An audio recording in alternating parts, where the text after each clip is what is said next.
decades from now, they're going to ask us all, where were you on the night of September 12th, 2023? And we can say we were there for it all. Every choice made has led to this. That was fantastic. Very dramatic. Oh. Yep, we couldn't see in the theater, but that was so cool to watch that in the theater. Yeah, my audio for Zencaster sounds normal, right? Yeah. Okay, good. Yeah, halfway through the episode, Mikaya was like, "They made this for the theaters." I was like, "Yeah, they did."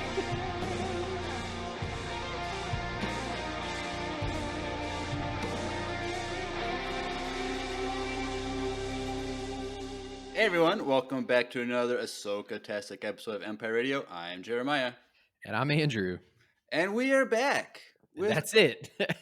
Ahsoka, Season 1, Episode 5, Shadow Warrior. Yep. And this is where Drew would push his bum. Oh, yeah, that too. Yeah. But yes, Drew, he is out sick. And so we had to throw an audible, as the kids would say, and Andrew shifted things around, and he's here tonight. It's me. What's we're up, very y'all? thankful to him and his lovely wife for letting him do this. Yeah. So thank you, Mikaya. But yes, this episode was an episode. Yeah. It was. That's one way to say it. Yeah. But before we jump into the episode, I do want to shout out Dazdor on Instagram. His is it Brick Animason or Bricks? I can't remember if it's plural or Bricks is plural, but Animason, masonry, like masonry animation. He's been starting to do some Lego animation stuff, and he just posted an amazing video on his Instagram of Drew / the three of us. And so go follow him. Wait, have I seen this one? Yeah, the watermelon one. Oh yeah. Okay. I didn't know if it was like a new one today. No, it happened I got you. Sunday, so we haven't been able to. But Dazdor is going places in life. Yo, yeah, I'm very, very impressed. Very impressed. I mean, that's not really saying much, I guess, but but I'm extremely impressed. Yeah, I'll put the link, the name of his Instagram in the description down below. So go check it out, because he did a lot for the VCU illustration project and that film, but he's been doing his own private stuff now. Yeah. So very impressive. So go check him out. Yeah.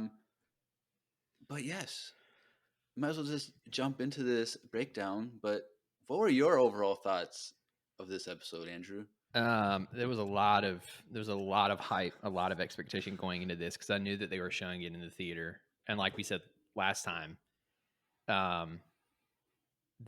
which is so funny because I was on for the last episode. Yeah. So I said last time, I was like, no, it was just last week. But I think we said this last week where we were like, this one's going to be really, really intense, because they wouldn't put a filler in the theaters. Like, there's no way. They're not going to waste the money on that. So there was a lot of hype going into it. I was super excited. I didn't get to watch it right at 6, but it was very shortly after. And I mean, this was a 10 out of 10 for me, very, very easily. I don't know what I was expecting, but it blew my expectations out of the water. Like, I didn't know if it was going to be like all flashbacks the whole episode. But I thought the pacing and the back and forth, like, both, unlike Boba Fett, both of the stories happening, both progressed the story in flawless ways. There wasn't a wasted minute. And then I think what was really cool was that when they could have ended it, because like a natural ending point would have been Ahsoka, they get Ahsoka out and then they're done, right? That could Right. have been the end. But then they gave us more. Like they kept going. So it felt like a treat. Of course, there are going to be multiple times during this when we're talking about this that I'm going to be like, and this specific moment was made to be in theaters. Like the episode was a little bit longer, the shots, I mean, everything was made. I knew that they knew they were doing this ahead of time, but obviously, like, not to get into what will probably be the largest part of the discussion for this episode, but obviously there was a lot of fan service in the best way possible in this episode. And I would say I would echo. So I was texting with Tanner. Right. So I always message you guys in Discord, and then I'm normally texting Tanner on the side too, and he was like, "This is just Star Wars at its best," and I totally agree. Like this is what, and I think I said this in the. I for those of you that are listening, we don't have the normal Twitch thing going on, but we are in our Discord with a voice chat going, and there is a chat. So different format, same thing. So if you want to potentially exclusively be in these streams when we have to call audibles, join the Discord. Yeah. But I said this in the Discord to you and Drew, but I was like, this is Ahsoka. Like this is the show. This episode encapsulates what I was expecting for the whole thing. And obviously the more we get pieces of the story, the more things make sense in as a whole. But like this is the example of what I was expecting right out of the gate. It delivered. And of course, this is written and directed by Dave. Go figure. Hashtag give it to Dave. Yeah. I knew he was directing. I didn't know he wrote it. And he wrote every episode this season. Oh, that makes a lot more sense. When it hit the end credits and it was like directed and then written, and I was like, of course he was doing double duty on this one because this is the best episode so far. So yeah, 10 out of 10. I don't think there was a single thing I would have changed about this episode. Not a single thing. Cool. Yeah, this episode was mind-boggling for me the entire time. Like, because like we were thinking, okay, we're in the world between worlds. Yep. And we're gonna use the portals to like look into flashbacks or something. Like, Anakin's gonna teach Ahsoka something through like scenes from like, this is things that I did wrong, or something. This is how you can learn to be better than me. Which we do get that be better than me theme in this episode. But I didn't expect that this is what we were gonna get, and it's really weird because like the flashbacks, it was weird because it was like old Ahsoka was put in the body of young Ahsoka, but it was as if old Ahsoka was experiencing it for the first time as young Ahsoka. Yeah. Like it's such a mind trip because it wasn't just like, oh, her consciousness was put in the young body. Like this, cause I don't think that these conversations, or I should say from the earliest flashback, I don't think that was an actual thing that happened. I don't think those conversations actually happened. I mean, it wasn't in the back. Like we didn't see it, but I'm saying like, like in canon, like these conversations, the two kind of scenes that we got, didn't actually happen. And so like it was just kind of like, it's interesting because you're spot on. I felt the same way, but it also felt like Anakin was in control the whole time. Right. You know, so like there are moments, especially in that first flashback where, and I won't get too deep into this yet, where the lines could come across as, oh, this is just what they said back and forth in the moment. But then you're like, no, he's like current force being, ghost, whatever you want to, genie, whatever you want to call him, Genie. is directly like influencing these conversations. Right. So yeah. Like he was pushing Ahsoka Yeah. to make certain conclusions. And so, yeah, like all that stuff was just insane. I just love Hayden's lightsaber performances. Yeah. Like he just has a very unique Yep. look to the way he moves and Yep. postures himself. Yep. And when I'm seeing, like, when they first started doing it, like in the World Between Worlds, like I'm like, this is Yeah.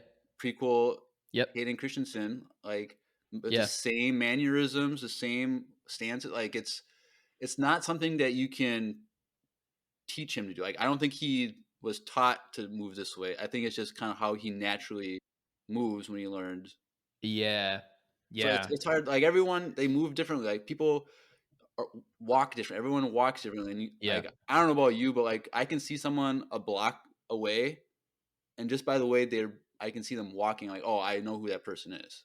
Like I don't know if that's just something I do, but like I can I just mean, I feel like we all have certain people in our lives that are like that. Like you spend enough time with someone, you're definitely going to start picking up on that. right. And so it was just I just love seeing his style and how he moved. It just was so fresh, but also like nostalgic about it.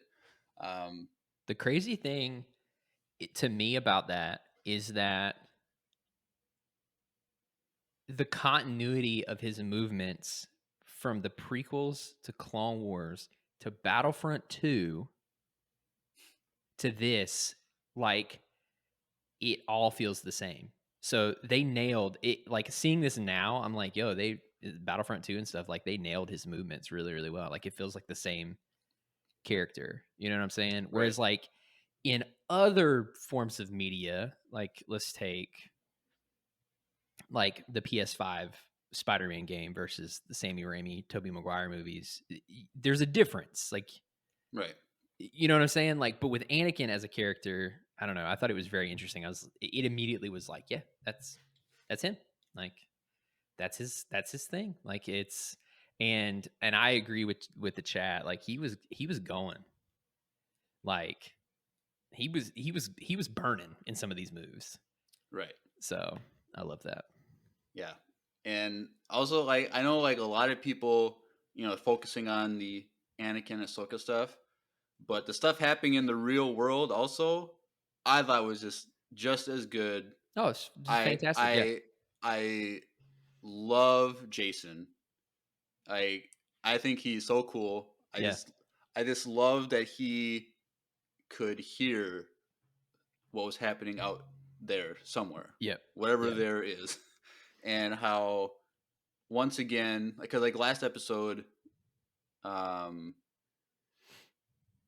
he says, I have a bad feeling, and Yep. Hera like believes him. Something bad Yep. just happened, and then here again, Hera trusts Jason, and it might be because she's trusting the Kanan in him in a sense, Yeah. but like I just really like that. And Carson Teva, I love that guy.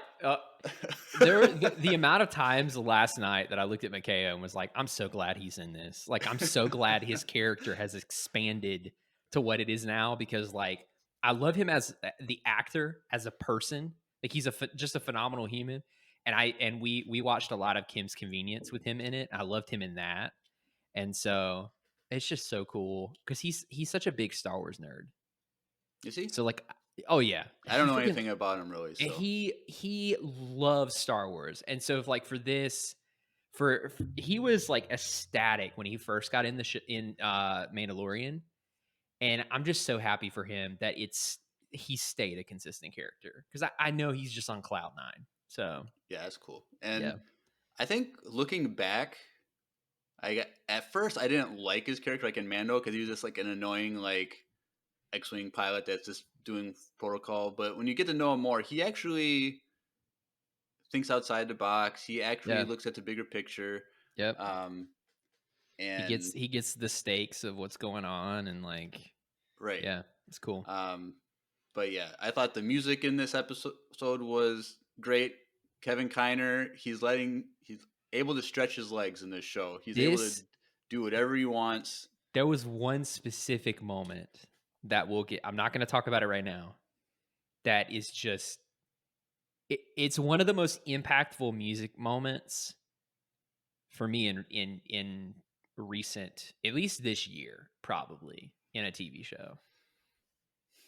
And we'll get to it. It's a pretty obvious moment, but yeah, he's killing it. Yeah. So those are my overall thoughts, and we're gonna be expanding on our thoughts momentarily. But also, since Drew's not here, he did have his watch party. Yeah, he did. So if you want to get some of his thoughts, go watch his watch party on YouTube. Why did you put that in air quotes? Some of his thoughts. Well, because it's not him doing a breakdown. Oh yeah, that's true. That's it's true. just him commenting. And also, my reaction video to this is up as well as we are recording this. So that's up. Go watch that. Sick. Yeah. So we might as well do a scene by scene thing. So let's do it. What we're gonna do is first we're gonna start with the real life stuff, just so we don't have to go back and forth, and I'll navigate that. So, and then we'll do the Anakin and Ahsoka stuff, and we'll go to like when they're back doing whale stuff. But yes, so we're back on Cetos. Yep. And what? I was just thinking about Hu Yang and how my heart. We'll get there, but yeah, me too. My heart. I was just like, dude, I literally was like, McKay. I was like, I need to give him a hug. But anyways, let me not jump ahead. But yeah, so Hera, she's there and she's at the temple thing and she's scanning, and the ghost is landed right there. Jason and Chopper kind of come out a little bit into view, and she's like, well, nobody's here. You guys can come down. And Carson is there too, and he's like, everybody's gone. Like, nobody's here. Like, what happened? Like, nobody knows what's going on. And so then we hear a little rock crumble in the background, and Hera stops Jason, like, something's out here. I'm like, what is that? First I was thinking it was just gonna be like some little like creature, like, merchandising opportunity, right? I don't know, like a porg or something. I don't know. And then when she goes and looks, she turns around one of the pillars, and it's Hu Yang. Did you think for a brief moment that it could have been Ahsoka? No. There was, for a fraction of a second, I was like, for a second I thought it could be Ahsoka, and we would still get that entire sequence just as a flashback. You know what I'm saying? Like, it wouldn't be her in the moment at that time, you know? But then I was like, that's stupid. And I moved on with my life. So there you go. But yeah, so Hu Yang, he's there holding Sabine's helmet. And I'm already seeing him hold that, like looking out in the ocean, basically. I'm like already sad. He's sad. He's like, I told them to stay together. Oh. They never stay together. I'm like, my heart. Like, if droids could cry, this would be the moment that. And it felt so bad. Like, he's like, these are my friends. I warned them, and they didn't listen. And now he doesn't know if they're dead. He doesn't know what's going on. Yeah. And so there's that. So I thought that was just a great opening scene of sadness. A great way. I wanted to give him a hug. I've really enjoyed. They've personified him in a way that I don't think they've. I mean, they did with Chopper. Obviously, he was extremely expressive and has a huge personality. But like, I don't know if I've seen like C-3PO. Let me hopefully make sense with what I'm about to say. Like, C-3PO has a personality, right? But C-3PO is pretty one-dimensional until that moment in Rise of Skywalker where you're like, oh, he has a heart. It's like, I'm taking my friends for the last time. Like Yeah.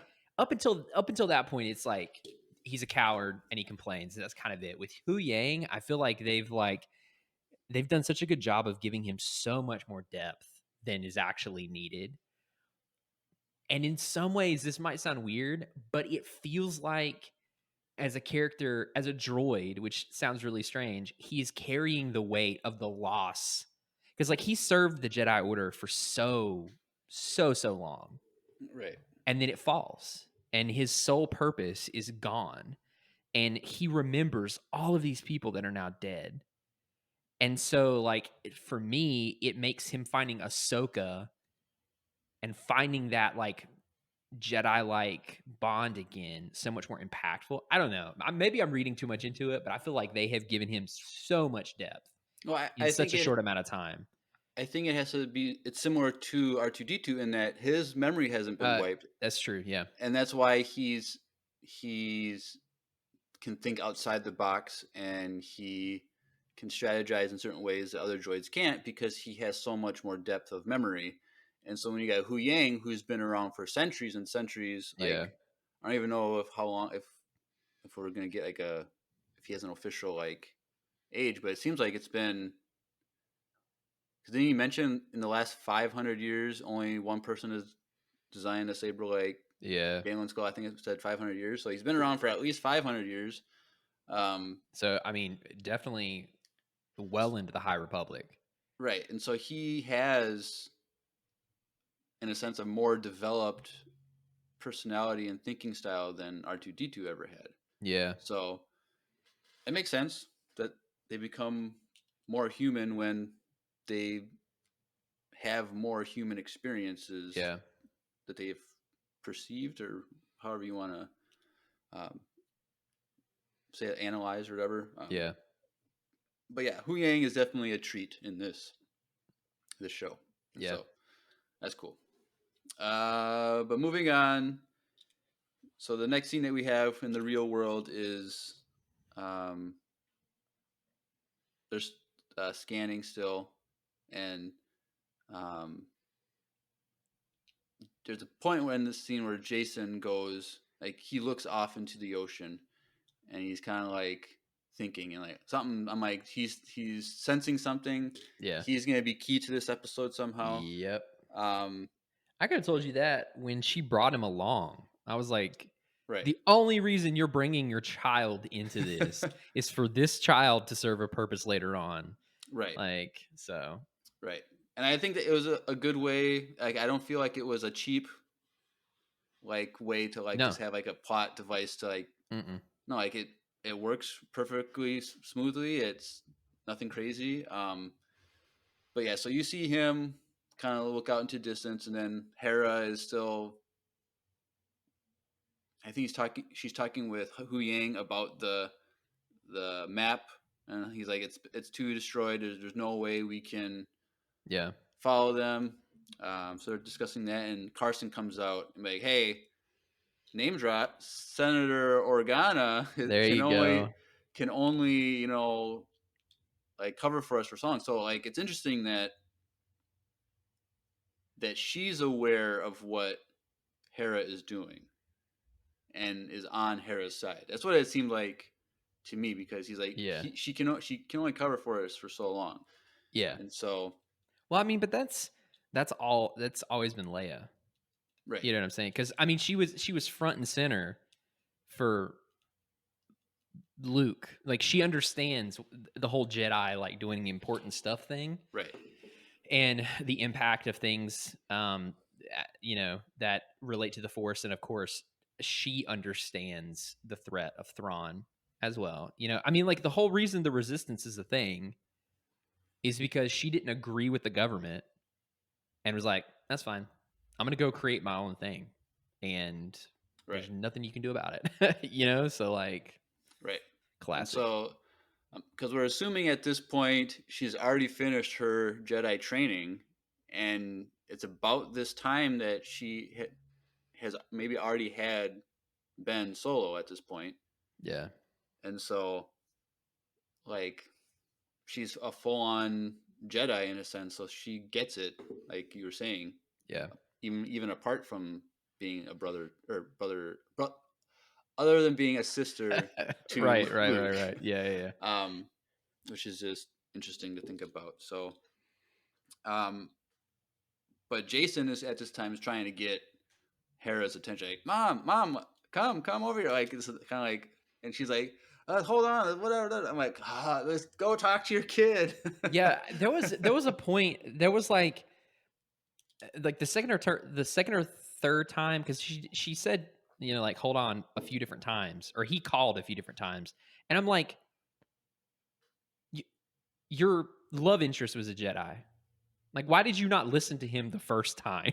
like you've done this, you've done this before. Like, how this works.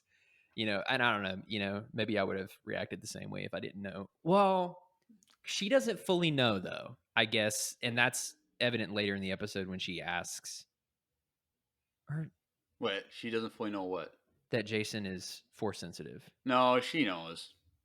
Because that's right. When she asks Ahsoka later, I need to know, are you sure? The first time I saw that, I thought she was asking about Jason because they had just had the conversation about him. But I'm jumping ahead of myself. Anyways, all I'm saying is she should have listened the first time.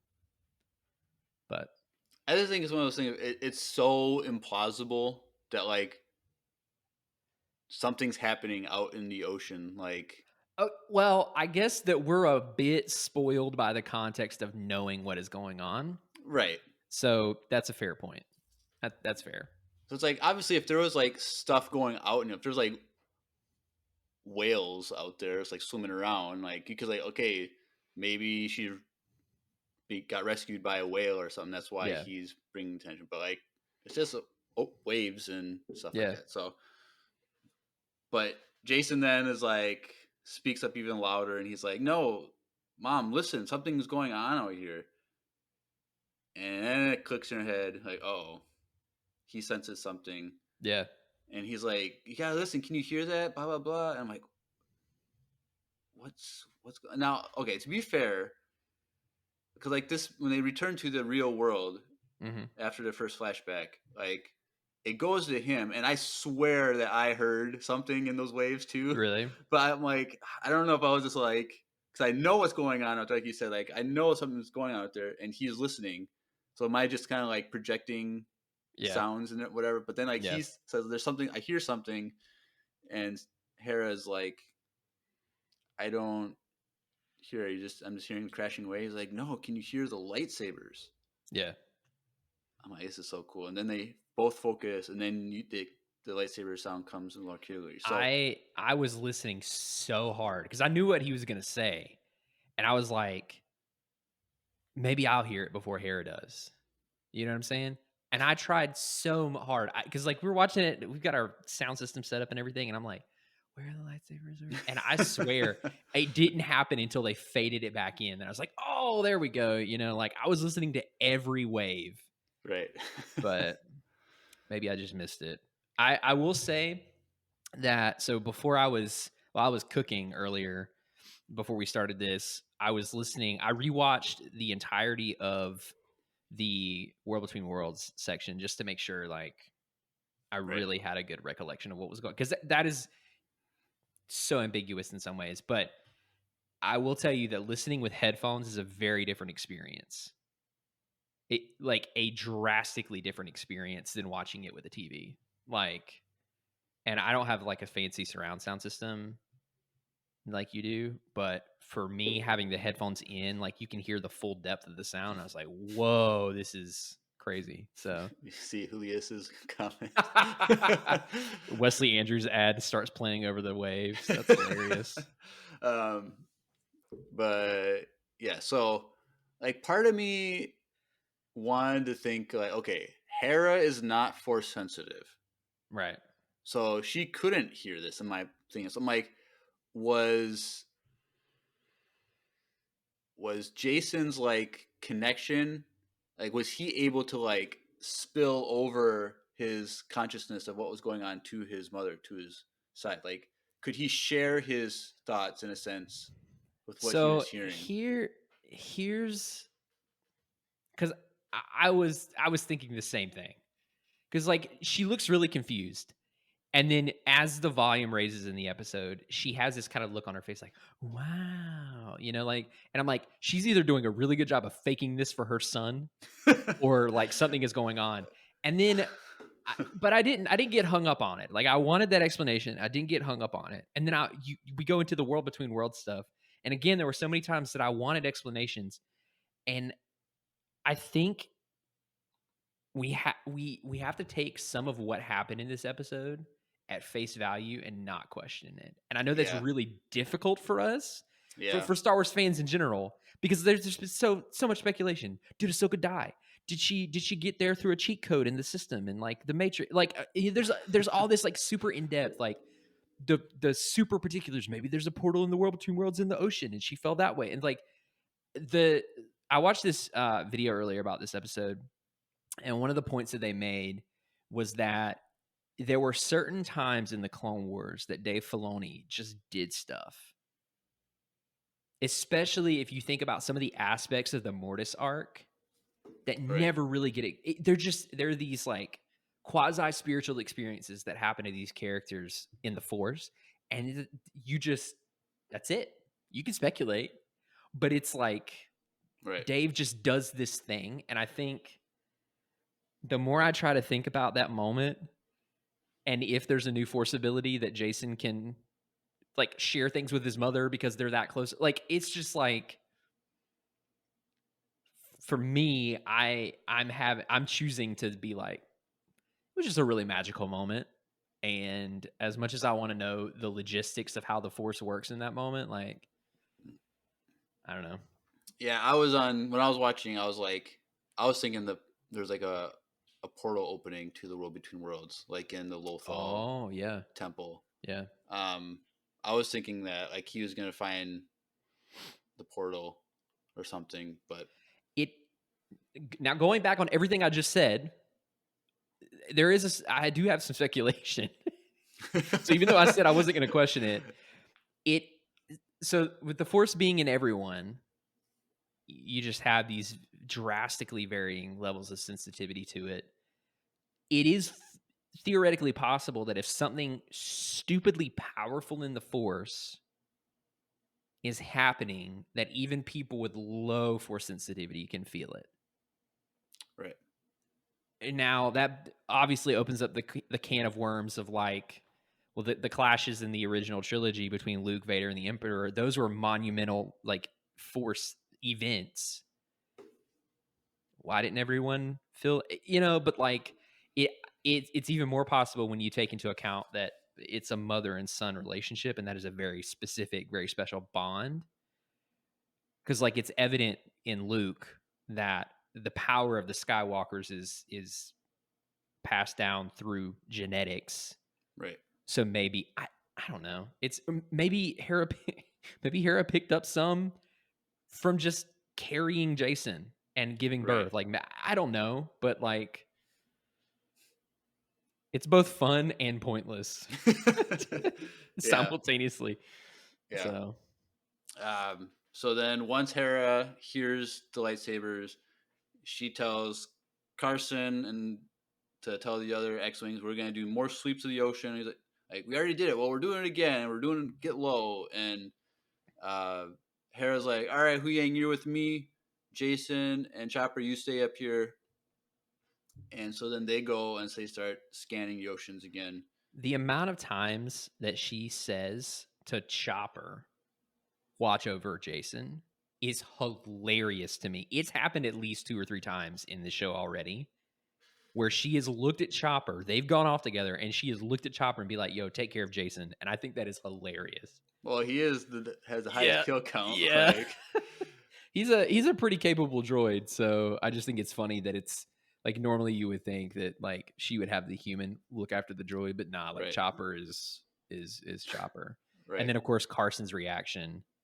Oh, so Hu Yang's like, he's like, "What's going on?" And Hu Yang's like, Jason's father, Kanan Jarrus, was a Jedi, and Jason has abilities. And Carson's like, okay. Yeah. That was really funny. That was one of those things where I looked at McKay and I was like, yeah, I feel like the people in the New Republic now have gotten to a point where like anytime someone's like, yeah, something's happened in the Force, they're like, sweet. I, They I just was go along with it. I was watching a reaction video to this episode today, and at that scene, one of the guys was like, "I feel like Carson is representative of everybody who hasn't watched Rebels. They just like something happens in the Oh, yeah, show, yeah, and they're like, okay, this is what's happening. I don't Sweet. know, Let's keep going. Yeah. which is kind of true. Like this is of all the episodes. Like this is the craziest stuff. Like you don't if you haven't seen Clone Wars, you're super confused. If you haven't seen Yeah. Rebels, you haven't seen Space Whales before you're confused. Like it's just This everything. one was the one without a shadow of a doubt so far that I'm like, ooh, casual watchers are gonna have a ton of questions. Like this is gonna be rough. Yeah. But So they go out and they're doing the sweeps of the ocean. looks great. Looks great. Yeah. And Hera and Hu Yang have a conversation just about, like what's actually happening? Are we actually going to find him? And Hu Yang's like, there's always a possibility. There's always hope.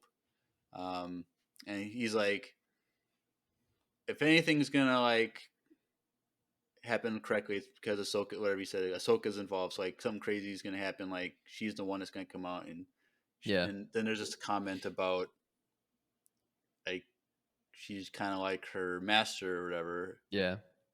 And Hera's like, what was her master like? And he's like, Did you see his eyes? Did they like widen or what did they do? Yeah. So I don't remember exactly what happened, but we had done so much talking about his eyes. Yeah. When she asked that question, I looked him straight in the face, and I swear his eyes got big, and then they kind of squinted, like the like face where you're trying to figure out something to say, where it's like, and then he says what he says, and I was like, that was such a fun. Like they didn't have to do that, but it was such a good like moment of telling what was going on inside his droid brain. So yeah, it was hilarious. So how he describes Anakin was that he was intense. Yeah. Which is this interesting. That's an episode that I want to see of like Jedi Tales or Tales of the Jedi. Anakin making his lightsaber with Hu Yang. I want to see how him going to Ilum and like finding his kyber crystal. Like that'd be. So here's the question. Oh. Does Hu Yang know that Anakin was Vader? So so it didn't, that knowledge didn't become widely known. Like bloodlines, when everyone starts to find out about Leia and Vader and like the whole like who he was, right? That's a very long time after. I think it's like 20 or 25 years after Return of the Jedi. So like it is not widely known who Vader was at this point, but of course he's been traveling with Ahsoka. So I'm like, when he had that moment of hesitation, was he holding that secret back, or was he just reflecting on his time as a Jedi? Was Hu Yang present when Ahsoka and Sabine were kind of arguing in that first episode or whatever, where Sabine brings up Anakin and they kind of, I can't remember. You know what I'm talking about? Were they on the ship? They're on the ship and Sabine's sitting down and they're like, oh, how they was kind of like how they failed each other, and I was like the best. I could have been the best Jedi because I was the worst, whatever. Yeah, I don't remember him being in that scene. I think that was like he was like behind a closed door down the hallway or something. I feel like if I had to guess, I feel like he would have been told, but I don't know. Interesting. I feel like that would have been one of those things that Ahsoka would keep to herself because of the shame and the guilt that she feels, but you never know. You never know how close they've gotten. Hu Yang seems to be one of her only friends, so you never know. Yeah. So then anyway, after this conversation, Jason comes in and says that Chopper thinks he found something, which is crazy that these X-Wings can fly over this area and not catch it, but Chopper's up on the cliff. He can check it, but he's like, Jason says, go to whatever coordinates, blah, blah, blah, and make sure you fly low, really low. And Harold's like, how low? And he can see him like lean over to Chopper. How low is she supposed to go? That whole moment was so precious to me because you can hear bark, bark, bark, bark, bark, bark in the background. Like you hear Chopper vocalizing. It was so that brought me so much joy. And so then Hera and Hu Yang were like, all right. And Hu Yang was not thrilled. And it kind of reminded me of the end of season 1 of Bad Batch on Camino when they have to like keep getting lower and lower to find out the secret lab or whatever. Yeah. Kind of like keep getting lower type of thing. That was kind of reminding me of that. I really so the cinematographer has done a really good job with the ghost, in my opinion. So there have been a number of shots from behind the two seats where like you see what's going on outside of the main viewport, and there's something about seeing those moments in live action because you see that a lot in the animated series. Like that's not a new shot. It's not. You got the two seats in the viewport and things are happening, but seeing it in live action is so much different for me.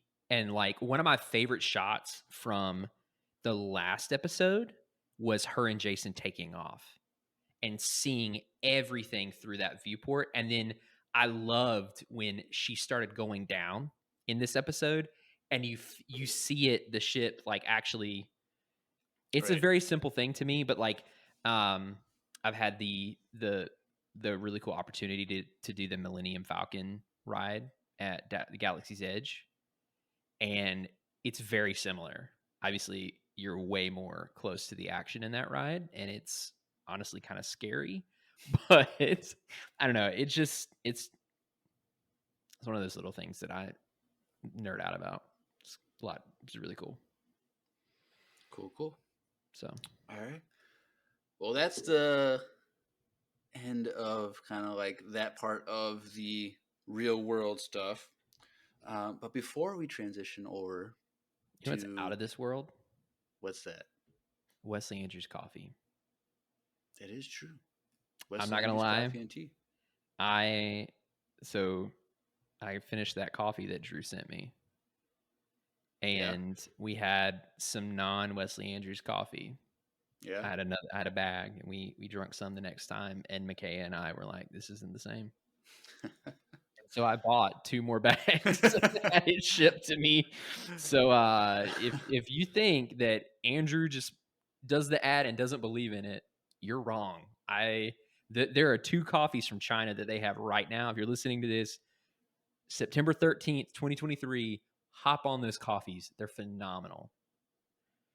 So, all right, cool. Anyways, well, hit the thing. Let's take a listen to our sponsor today, Wesley Andrews Coffee and Tea.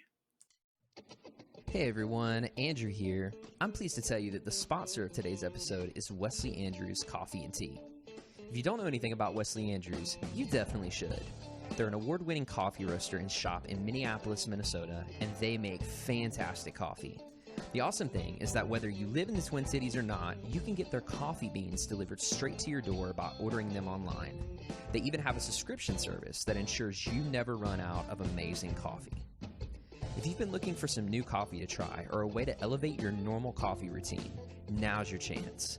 Head over to wesleyandrews.cc, use the code EMPIRERADIO, that's with a capital E and a capital R with no space at checkout, to get 15% off your first purchase of any bags of coffee or a coffee subscription. I can't think of a better deal. Get 15% off some great coffee, support a small business, and support your favorite Star Wars podcast. In the words of Emperor Palpatine, do it.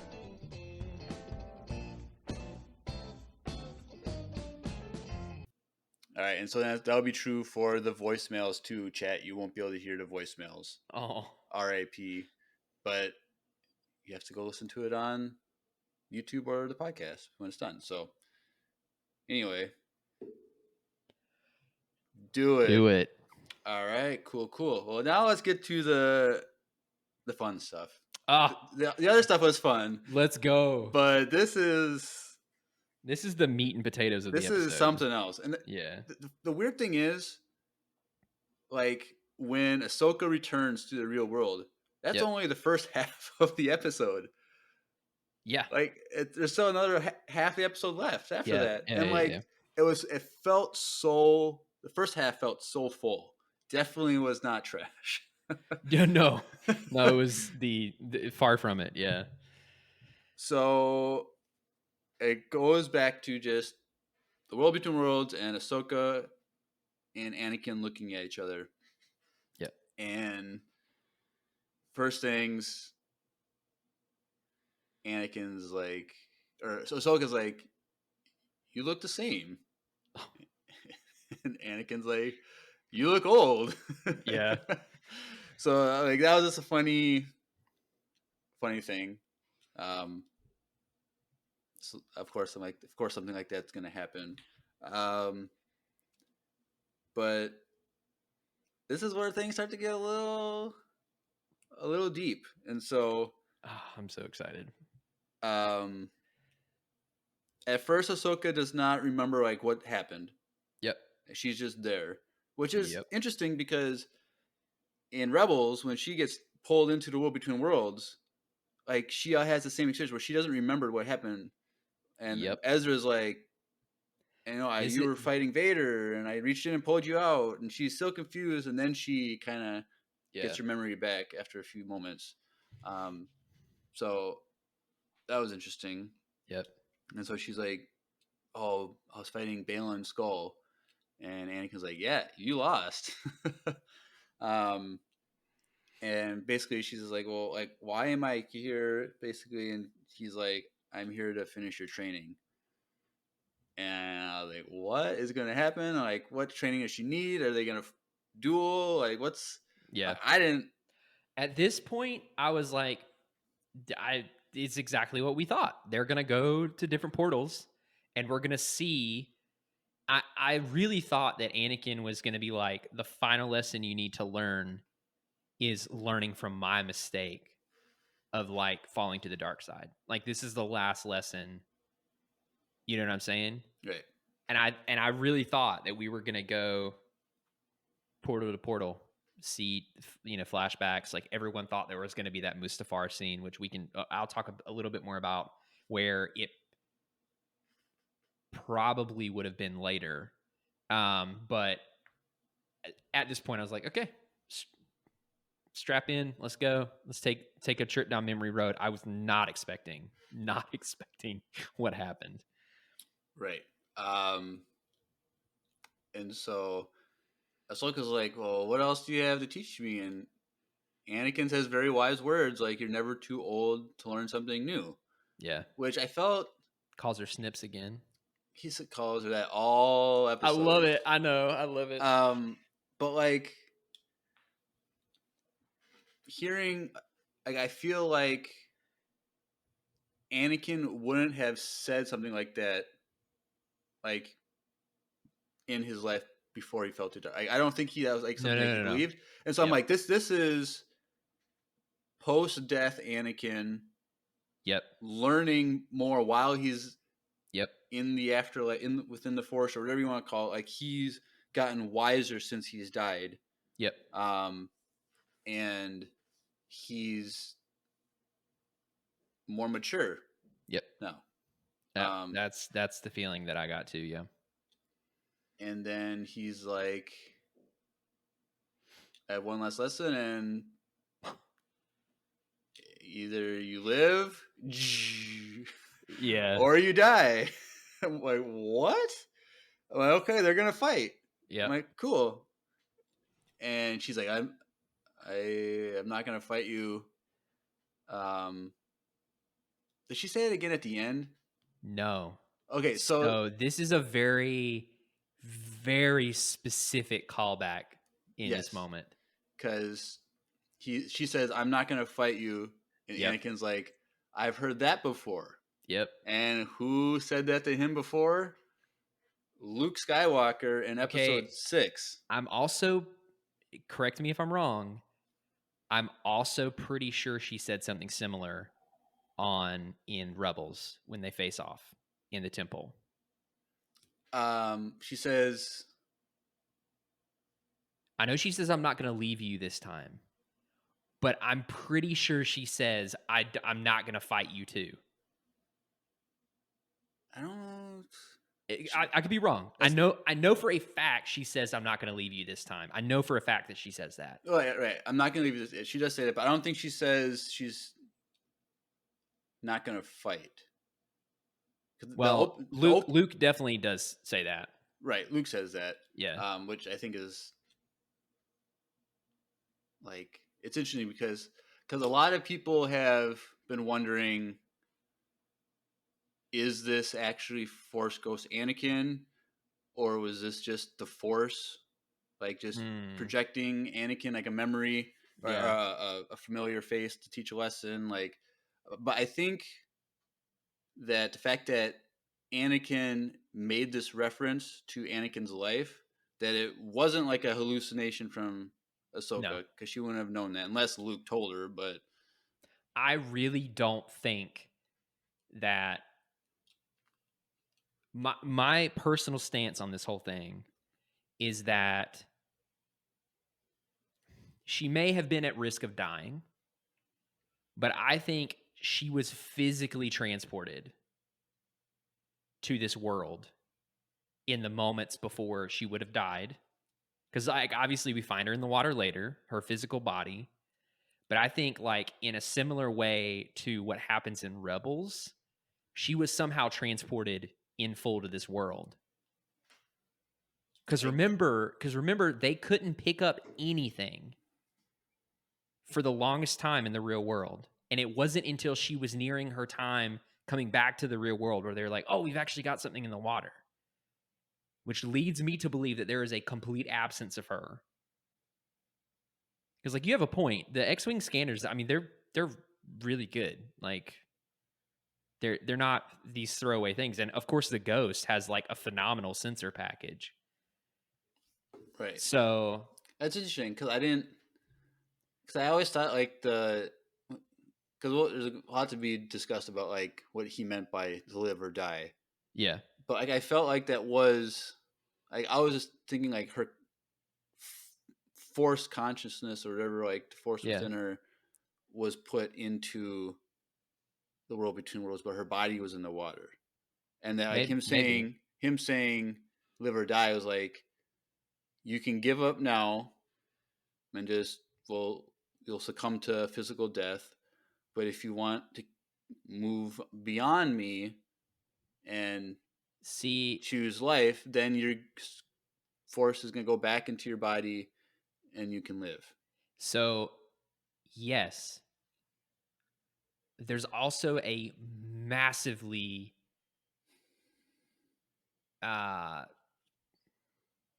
figurative element to that, because in some ways living and dying can be applied to trauma. Like if you let trauma consume you, you're not truly living. You kind of let part of yourself die. It holds you back. And I think it's very interesting that at every point there's this, he says living or dying, and it's both literal, but like in these two, the way that I view it is there's two halves. The first half is on Ryloth, and there's a very distinct lesson he's teaching her, and then the second half begins with the siege of Mandalore, but really the whole thing is her facing what, and I'm jumping ahead of myself, what happened with Anakin. And it, again, this is very complicated. Like, I'm going to be honest with you. The first time I watched this episode, I did not fully understand the depth and the importance of this. I thought it was insane. I thought it was super cool. I thought it was beautiful. I got really excited. But like when I finished the episode, it felt like something really important just happened, and I don't fully understand what it is. And that's why I went back and watched it another 2 times earlier today, because I was like, I still don't fully kind of grasp what Dave is going for, and I think that that's the beauty of it, because I mean, you're completely right. Like, it could literally be Anakin is asking her, how badly do you want to get back to the world of the living? And it could be perceived as a temptation. Like, can I stay here with this person that I lost? And either way, she's actually facing her version of the trials. Right. So dude, I could go on about this for hours. I think you but said this earlier in the episode, but like this episode is intentionally ambiguous. Like Yep. we're not gonna get the answers. Nope. Like it's just Nope. like Dave will make a comment in like a month in an interview, and it'll be like a throwaway thing, and we might get a piece of it, but like, there's no way. Not the Yeah. whole thing. So Anyways, so yeah. Also, can we just before we forget to talk about it, yeah. CGI young Anakin, like de-age, whatever you want to call it. Yeah. This was probably the best ever Okay, done in the history of the I universe. was so worried when you started talking, because what everyone doesn't know is that last night after I finished the episode, I messaged the private Discord with me, him, and Drew in it, and I'm like, and Anakin looks so good. And then he makes this comment about it being on the level as the freaking Scorpion King again. I said And as a step up from the Scorpion I was like, King. please tell me. I was like, I know he's probably taunting me right now, but like, I really hope, because dude, when I tell you, I forgot. I know. This was the first time since this technology has been advancing that I have straight up for long periods of time forgotten it was a deep fake or like de-aging. Yeah, it was perfect. Like it was flawless. There's nothing wrong, and I can't wait until Corridor Crew to discuss it. Dude, like, yes. I don't think you can get better than this. Like, I don't understand how you can be more perfect than this. Like, there was no. I know that it wasn't a full deep fake. Because his eyes and his mouth were just too good. It was mostly a de-aging AI algorithm program, whatever. Like, it's done, and now obviously the entire thing is all in a dark scenes. Yeah, which is fine. Like they played a lot for a reason. Yeah. But like, so if it was, there was an advantage for sure. There was that advantage. So like, if it was like a bright scene, maybe it would look a little different. But yeah, it was perfect for me. It looked exactly like prequel Anakin, no flaws. Yep. I think that they had the fact that Hayden Christensen still, like, he's aged, but he looks great. They had, whereas in terms of Mark Hamill, there was a much more vast difference between current Mark and Luke Skywalker versus Anakin. But like, yeah, dude, again, jumping a little ahead of myself, but like in these flashbacks, young Ahsoka too, it really, like, there was a brief moment at the beginning of the Ryloth part where I was like, this is kind of weird seeing this in live action, because I'm so used to seeing the two of them on screen with clone troopers in animation. But then the second that passed, like, I was completely immersed by young Ahsoka, by younger Anakin. We can talk about the details that they did with his hair and stuff later, but like, dude, and the acting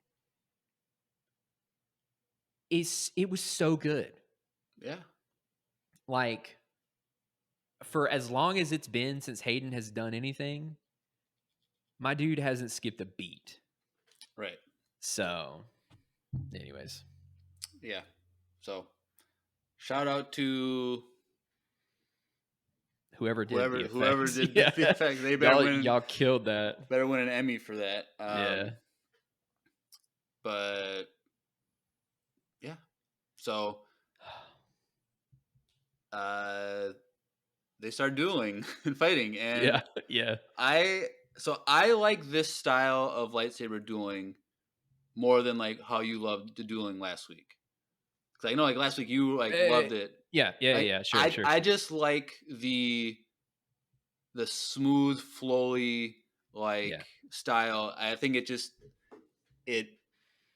it breathes more like they're doing this with the use of the force rather than last week where it was more like intellectual skill and type Yeah. of thing, which Yeah. is kind of however you want to interpret it. But like I just like the flowiness of this kind of style, Sure. and so like the whole time I was just like, It I looked love this. great. You got the great like classic Anakin like this the move in front and then the back. Like I don't even know how Yeah. he does it. Whatever. Like and he does this classic like block behind the back thing that he Yep. does. Like I just love it. Fan service for me at Yep. least. Um, so they're fighting, and then Ahsoka straight up kicks him in the Just face. yeets him in the face. this kick the force ghost in the face. Gosh. And she spun into that too. Like she did a front flip, or I don't know what you call Yeah, it, but it was like a whatever. twisty flip into it. And I was like, whoa. And then his look, He's like, I was wondering what was gonna happen there. But I thought it was funny because there was part of me that was like, Anakin isn't going full out. Like I loved the fight for all the same reasons you did, but there was a part of me that was like, he's not using his full strength. And then I loved that she calls it out. She kicks him, and then she's like, maybe you don't have as much, basically, like, maybe you don't have as much to offer as you think. right. And I was like, oh, so she's like, they acknowledged that. And I think that that was intentional. But Yeah, and so, but Anakin, he had a smirk on his face, and yeah, Ahsoka had a smirk. At this point, she thought this was just a fun sparring match, yeah, and like, nope. and then he's like, "Well, I got more. I haven't taught you everything," and he cuts the path in the world between worlds. Like, I'm like, you can do that? Like, I didn't even think that was a thing. Like, So and did you think that she was going to land on another thing and they were going to continue fighting, like Duel of the Fates style? Like, I didn't know. I was like, at this point, I was like, anything goes. I don't want to. This whatever happens, happens. But so she started to fall, and then it was like the clouds, and then it got like orangish red. So at this point, dude. I thought she was landing on Mustafar. Yeah. I almost stood up and was like, oh, is this the Mustafar scene? And then I saw her and I went, oh, this is young Ahsoka. Because like you can tell from the silhouette, like she's Like she's much more compact than she was when she fell. I didn't notice that it was young Ahsoka until it got on her face. Like I was looking it around, Yeah. and then I was like, I saw the clone trooper, and I was like, I was just looking for clone troopers, Yeah. and I got super. I'm like, that's a clone trooper. I got super hyped, and then it moved in on her, and I was like, this is young Ahsoka. Yeah. And it should be noted, if you didn't know already, but the actress, Yep. the same actress who played young Gamora Yep. in Avengers Infinity yeah. War. Because It's like a I was like, Guardians. I was looking, I was like, she looks familiar, Yeah. and I She didn't was know also in until the Barbie movie, but I haven't seen I that yet. saw that she was in there too. But this actress nailed it. Oh, so freaking good. I just like the range of emotions that I went through in such a short a period of time. So they're falling, and she's falling, and my brain went, okay, she's gonna hit another thing. They're gonna keep dueling. Like it's just gonna be a really epic lightsaber duel. And then this it started changing, and then my brain didn't know what to expect. And then, like you said, the red hit, and I was like, oh my gosh, we're getting the Mustafar scene. And then became very clear that that wasn't Mustafar, and I was like, darn it. And then I saw her, and I was like, this is even better because it's young Ahsoka. And then I saw the clone troopers, and like it was just like this like just rapid emotional roller coaster. And then I realized this is phase 1 armor. I was like, this isn't later in the Clone Wars. Right. And then she stands up, and I was like, oh, this is young Ahsoka. This is amazing, which makes me wonder, and I told this to Micaiah, I wonder if they filmed some of this Because you remember during Mando when they were filming for Mando, and there was a rumor that a young Ahsoka was on set.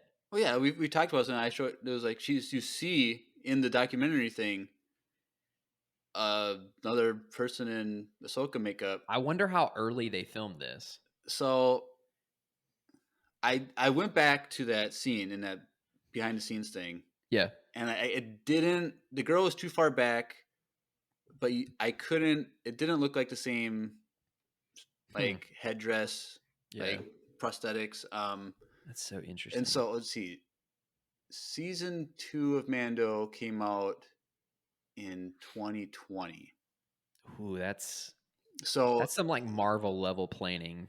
so like the actress just turned 16. Yeah, that. And so I think she would have been 14 when they recorded, filmed, which would have been the same age Ahsoka was in that first flashback, 14. So I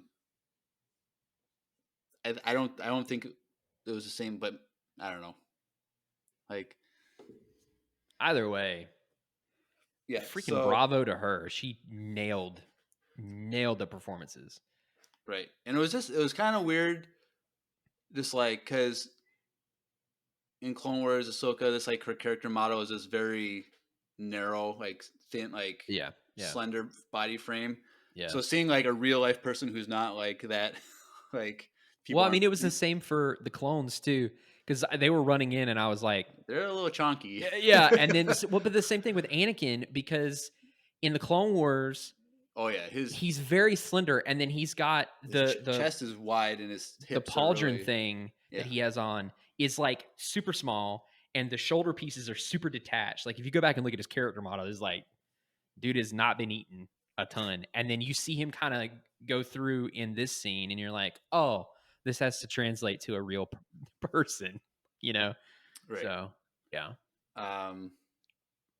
So there's debate on what battle this was, because in season 1, because she says this is one of the first battles that we're part of, and it's you see Twi'leks, so you're thinking Ryloth. Yeah. So there is in season 1 a 3-episode arc on Ryloth that has some of the same themes, but I went and watched those 3 episodes today, and during those 3 episodes, it wouldn't have been Anakin and Ahsoka on the ground. Well, they were because they were in space. They did all space though. Like the first thing is because the main similar theme was that in this episode, Ahsoka's like, I commanded these soldiers and they died. Yeah. And that same idea was in the space battle where she leads her first space battle in clones, and tons of clones get killed, and she has to wrestle with that. So it's the same wrestling of like, but did she ever go on the ground with Anakin and fight? And we didn't see that unless after the fact they are on the ground. See, but I don't know. It's loose enough that it fits, right? But also not tight enough that it's rigidly, like, you know what I'm saying? Like, I think this is like one of the most masterful ways to fit something in behind the fact, because like her saying they died at my orders doesn't have to be while they were on the ground. She could be reminiscing, like they could have gone, because like the whole time you're focused on Mace. So it's not impossible for them to have come to the ground, done some stuff. You know what I'm saying? Well, like, it would have happened after they freed the capital with Mace. Yeah, because they were in the Starfighters. Yeah, because Anakin and Ahsoka, they shoot down the last Separatist bombers. Yeah. At the end of that episode. So who knows? Yeah. Like it's a really good example of like positioning something to quote happen just off screen. Right. You know? So but seeing all of this at the same time, seeing the gunships, the ATTEs, like even though it was shrouded, which was intentional because it's kind of like this dream vision type thing, but like, man, the shots look so good. And one of the videos that I watched made an interesting point that I'm pretty sure this is the first Disney made clone trooper armor, because they were all CG Oh right. in The one trooper in Kenobi, Kenobi, like but there's like on that this scale. on the scale. Yeah. Yeah, because like I don't think Disney's ever really done live action clones. The only other one would have been the flashback in Andor. Oh yeah, that's true. I did forget about that. Yeah, but that's like Imperial. I guess it would be It was Imperial specific. era, but it was Yeah, it still would be clone like trooper. clone. But Yeah, Grogu's flashbacks season that's or true. in the book Okay, of well, Boba Fett. fine, everyone. I take it back. I take it back. I was just gonna say, like with Phase 1, like Attack of the Clones, Right. clone troopers. Like I don't think we've seen this since Attack of the Clones, really, in live action. Right. Definitely not on the scale. And dude, there's one clone in the foreground that they put him on a freaking, it was a Wire. springboard or a wire, because he just, explosion happens, he gets yeeted. So And someone also mentioned how the look of it was very similar to the Geonosis stuff, where they're going through the fog and Yep. like the smoke when you just see Yep. the lights in the stuff. So I actually thought that it might have been Geonosis until I saw the Twi'leks, and I was like, "Oh, this is Ryloth." right. So Yeah. So Ahsoka, she's like super confused because, like we said, it's adult Ahsoka's consciousness put in her younger self, but she's experiencing it in a sense for the first time as an adult with the thinking capacity of a 14-year-old. So like, it was just really confusing because she's like, Yeah. wasn't all there. But she's like, this is what's going on. And Anakin comes back, runs through. yeah, Like, come on, Snips, we got it. I'm like, she's like, this is the Clone Wars. She's like, yeah, what are you talking about? Yeah. And she's just super confused. And you just see Anakin run into the battle. And I'm like, this is so cool. Like, Clone Wars outfit. His yeah. hair's shorter to match Yeah. the hair that he had. Oh man. Of course it's Dave. So I was about to say the attention to detail is insane, but it's from the same mind. Guy. Yeah, so I'm not surprised. It's just a treat. Right. And so then it then goes into after the battle where they make camp. Well, because before that she says, "Why are we here?" And Anakin is like, "That's essentially like that's the lesson.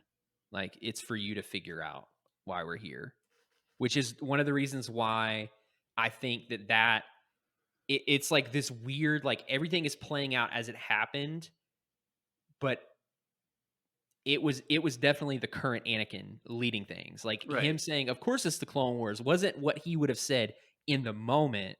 He was reacting. It's really strange. It's really strange, but yeah. So we go to after the battle, like where they make camp and they're tending to the wounded. Yep. And that's when we first see the Twi'leks, right? Yeah, they're in the background. Yeah. Talking to your boy Rex. We do see him often. I freaked out. I was like, "Oh my gosh, Rex is in the background of this." Of course he is. Right. But did you notice that all those clones on the gurneys had masks on, like black, like their faces were covered? Yeah, they were bandages. Well, I don't think they were necessarily bandages. I think it was more like it was so that Ahsoka would only see the face of Anakin. Like, oh, that's an interesting point. They were faceless clones, so they weren't a distraction in a sense. There was, for me, I thought they didn't want to spend money on this, so they just bandaged him up because he got a pretty bad head injury. But I mean, Maybe. I like your theory a lot more. That's very, very clever. Right.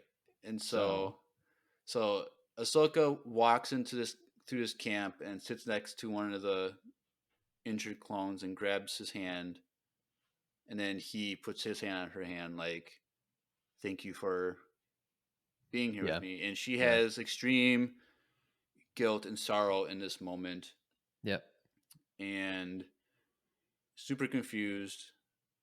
And then you see in the distance Anakin talking with Twi'lek leaders, and Rex is there. Um, so we get Tamora Morrison's voice. yep. Are you disappointed that we didn't see his face at all? Oh, 100%. I was. It wasn't necessary. This episode was flawless without him. But I Right. was like, are we finally going to get to see live action Rex? Right. Like, I'm not talking could be in Return of the Jedi. I'm talking full. Just this is undisputably Rex, and I understand why they didn't do it. But Well, I am a I little think also disappointed. goes back to what I just said a moment ago about covering making sure other Yeah, faces weren't there. yeah. Um, I mean, like his presence in the moment was more than enough. right. I mean, like his presence there, I think, was the extra touch that tied everything together for me in some ways. Like it really rooted it in like, oh no, we are 150% in the Clone Wars because Yeah. Rex is there, you know? So Right. yeah. And so Anakin comes over to Ahsoka, and they have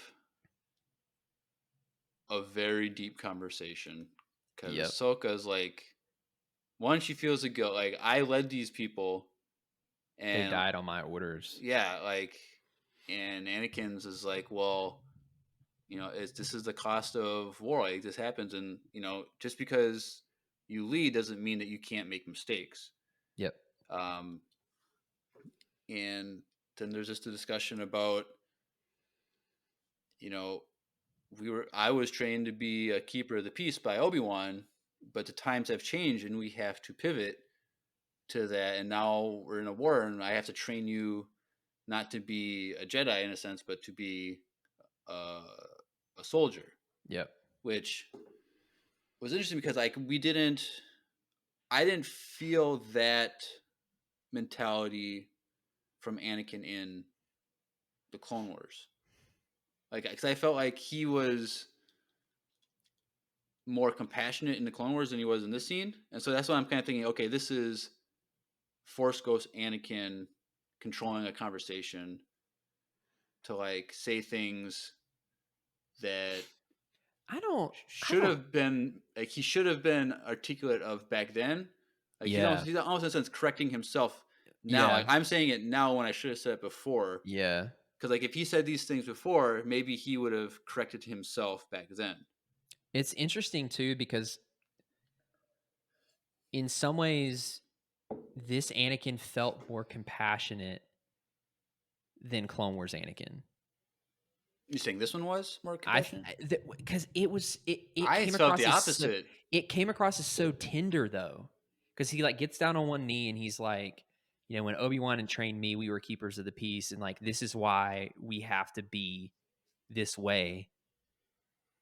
I don't know. It was a very like tender, sweet thing. Like it very much felt like this is like a legit master and apprentice moment. Oh, for me. I had a complete opposite interpretation of that. I felt like he was really hard on her and didn't have compassion, and was more like kind of like a get over it type of thing, because a moment later he's like, because Ahsoka's like, am I gonna have to teach my future Padawan to be a fighter? And like, I don't want that. And he's like, well, teaching's not as all as it's cracked up to be. And he kind of He was like, do you even want a Padawan? yeah. Yeah. And he jokes it off like, teaching isn't all that great of a thing. And Ahsoka got upset at him for making that joke. And like, But again, this could very well be their older selves being projected. right. So You know? that's why I think this is different than prequel or Clone Wars Anakin, just because I think prequel Anakin would have been had more compassion and wouldn't have joked off the seriousness. Like it's as if Force Ghost Anakin is are like putting into words what the mentality of the Jedi were during the war. Like they weren't compassionate and that they became generals and warriors, and like they didn't see themselves as someone. They didn't see themselves as a contradiction to like what they're supposed to be. Like Ahsoka in this moment is like, we're not supposed to be doing this. Yeah. And Anakin here, Which that could very well have been something that she picked up after the fact that she's projecting too, like you're saying. So, because I don't know if we ever really hear her or get a sense that she's questioning that until right before she leaves the Order. Well, you do see her throughout the Clone Wars, like having moral dilemmas. Yeah. But it was more like from the sense of confusion rather than disagreement. Yeah. And so here it's a disagreement. Yeah. And Anakin is like, well, I have to train you to be a fighter. And she's like, well, what if I don't want to fight anymore? And he's like, well, then you're going to die. You will try. You will die. Yeah. And so. Not the same quote, but yeah. Yeah. But like. I think it's interesting because there is that moment before he says that where she's like, is this right after she says this is what I'm gonna have to teach my Padawan? She's basically like, is this all I'm gonna be? Like, is this all the Jedi are now? And that's when he makes the comment about needing to adapt. It's so strange because like I can see her having this conversation in the moment at that age, but I'm also like, this is also very these are developed things. These aren't spur of the moment. I'm having these in a conversation with Anakin. There's a lot of current Ahsoka being portrayed here. So it was very powerful though. Right. So yeah. And so during this conversation, like at the beginning, they're like, we got separatist droids coming our way. We got to prepare for battle. Yeah. And so then after this conversation, he's like, well, then you will die. Yep. He runs off into battle. Yep. And we get this crazy like silhouette of him running into battle. Yep. And then it flashes and he turns to Vader for a second in the silhouette. Yep. And then it goes back to Anakin. And I'm like, what the heck is going on? Just crazy stuff. Yeah. So this scene, this is the first chunk where I was like, what's the point that I had to sit with? Like, what is the point? Because it didn't seem to me super clear as to like, what was the actual lesson? Was it her just realizing that she needed to be a soldier? Well, that's not super relevant to Ahsoka, current Ahsoka, right? Because she's already been a soldier. She's done that, you know. So it's like, what is the point? And I think that in this moment, Anakin was making her face this twofold thing. And this is like really heavy speculation. I don't know this for sure. But on one hand, I feel like Anakin was making her face her survivor's guilt, which for her is singular on the moment where she gets a ton of people killed. But like, I know, and this comes up later, that there's a lot of survivor's guilt in terms of the Jedi Order and her having a direct part in turning Anakin and putting all of that into motion. And so I think that this is in part that she's having to face those kind of unattended to levels of guilt in her. And then also I think that there's a part of her that might like not fully know what she is in the current time, because like you would think she just defaults back to being a Jedi, but her version of being a Jedi was a general. Her version of a Jedi was being a warrior, and that was a lot of the focus of her training. And so I think another part of it is like she's having to come face to face with this moment and realize that she can be more. Like the war and this moment doesn't define her, if that makes sense. Again, this is a stretch. But when I was watching this, I'm trying to think of like, what is the significance of this for Ahsoka? And maybe I'm putting too much depth into it. But like, I'm thinking, what is the point of Anakin bringing her here? Is it solely just for her to relive this moment and then see Vader? You know, like, because he says you will die and he runs off, and that's when she sees Vader for the first time, which is going to be a reoccurring thing. But it's like, what was the point? What was if this is to be viewed as a trial for her, her training is being finished. What was the thing? What was the takeaway? What was the thing that she had to overcome? And like the only thing that makes sense to me is the internal stuff that she still hasn't resolved, because of like, dude, the amount of trauma that she goes through is unreal. Like, imagine being put on a battlefield at 13 or 14 and be like, hey, not only are you going to have to fight people, you're going to have to watch them die, and you're going to have to command them, sometimes to their death. Oh, and by the way, the institution that you put all of your faith in is going to turn their backs on you, and then you're going to decide to leave that, and then that could potentially have a direct relationship to the fall of the galaxy and the Jedi. Like, dude, what? Like, how is someone supposed to shoulder all of that? You know? So it's like, I think part of this was like, I think Anakin, in hindsight, is making her face these things because he knows that there are unresolved things in her. And again, big speculation. I think it's part of it. I think when we'll get into this next scene, I think it's more clear what his lesson was. And I guess we'll just jump into that scene now. So then I'll give my thoughts on what the lesson was. So sure. The next location we go to then is another cloudy, like foggy thing, and we see two sabers. Did you know what this was immediately?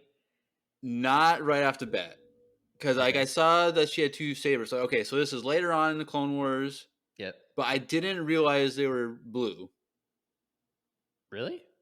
Because I was just looking at everything going on. There was so much. Okay. It was the middle of a battle scene. Yes, that's fair. That's fair. And so, like, immediately I see her hit a Mandalorian. So then I'm like, I jumped to that arc when she gets kidnapped by Death Watch, and then she decapitates those four Mandalorians. Remember that when she's captured? Like, she gets her sabers and she jumps up and decapitates 4 Mandalorians. Vaguely. So I for some reason I just jumped to that like battle. Yeah. But then I saw a clone trooper with her face paint on it, and I'm like, "This is the Siege of Mandalore. What the heck? What the heck?" Yeah. And then, dude, her going, nuts, killing everybody. So I do want to make note that, like, and this isn't a flex, but I picked up on it instantly because I saw the blue, and somehow my brain immediately went, you know that the only time she had 2 blue lightsabers is during the Siege of Mandalore. And I literally I sat up and I looked at McKay and I was like, oh, we're all Mandalore. This is the Siege of Mandalore. And then immediately I'm like, are we going to get Darth Maul? I know. Which I know Drew was disappointed about that. But I'm jumping ahead of myself. But then, like, you get to this fight and I'm like, Oh, she's going ham. dude. It was so good. The choreography for that, Yeah. the stunt person who did all like the moving, and like they captured the acrobatic Yep. They sure Ahsoka, did. copied some of her moves from the Maul fight where she's like on her knees spinning, like she does that Yep. against Maul, Yep. and she just straight up right Just through the chest impales. of it. Yeah. I'm like, what the heck? Like what they could have done, which would have been too much. It would have been like too much to handle. But Yeah. Gar Saxon was voiced by Ray Stevenson. Oh yeah. Yeah. Yeah. They could have had Gar Saxon there, voiced by Ray Stevenson, just to That would be nuts. have a line. I mean, he was already on set. He could just spoke it into a mic, and it would have been Yeah. a thing. But like, yeah, it was just crazy. Like the one little criticism was, at this point she's 3 years older than she was the first time we saw her. So I thought like it was kind of weird seeing the same age, like because there's a drastic difference between the animated first season and animated seventh so season. for me, I thought at this point I was like, Anakin brought her back to a young version of herself, and she was kept that younger version of herself even though she's doing something 3 years in the, you know what I'm saying? Like Right. she maintained the vulnerability of being a younger self, and that was the whole point. And then I was like, no, this is just, So I would have to go they just back. didn't make her look as older. But I'll have to go back and check her Leku. they were definitely longer. They're different size. Yeah, Okay. they were a different size. Yeah. So I guess then there's that. I didn't Yeah. see, but yeah. The crazy thing is that like the actress is 16. But at the time, I'm guessing she was 14. She just turned 16 a couple weeks ago when I looked her up. Saw her birthday. So Oh, that's true. Either way, right. still Like, was really cool. But like the scenes when this actress doesn't have a double, like she's good. Yeah. She's good. Like, I'm not saying that I want a live action Ahsoka with her like starring in it, but I would not turn that down at this point. Like whoever that Dude, girl, she. Oh, I'm not gonna lie. Like this really made me, and I know this will never happen unless you win some sort of a Powerball, and then it still might not ever happen. oh, the Powerball! I actually just bought a ticket today, and it just drew the ticket. The numbers 2 minutes ago. So Did you win? Do you know if you won? I don't know. I have to look it up. But what are you gonna say as I look it up? This made me really, really want a live action Clone Wars, even if it's just like a mini anthology series.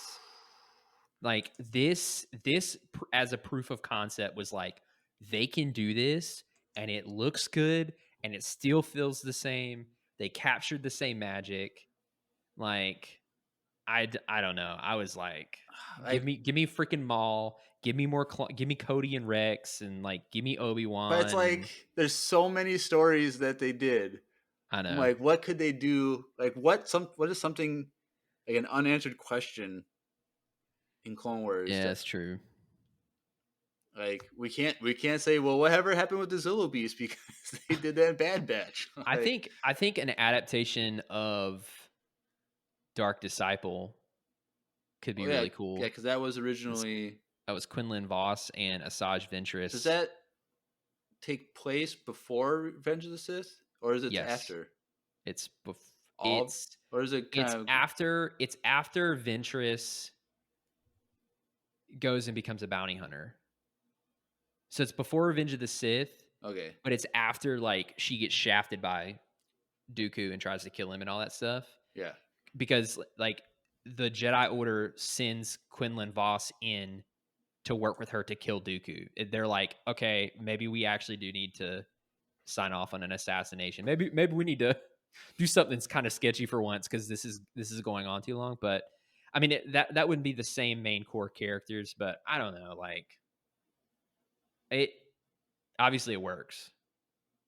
Like yeah, it was fantastic. Yeah. So Ahsoka fights here, and Yeah. she stops, and the clones run ahead. Rex is there and Yes. says whatever line, I can't remember what he I says, think he but says good, nice work, Commander.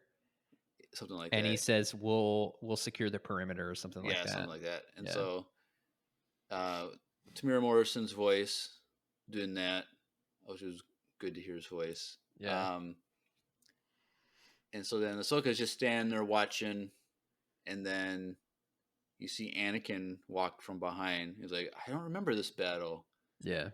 And she's like, well, this is after we parted ways and blah, blah, blah. And he's like, well, you did a good job. You're whatever you said. And like, I do think it's interesting before we get too far into the dialogue that they changed his appearance to match Revenge of the Sith, but also to match the last time that she sees him right, in season 7.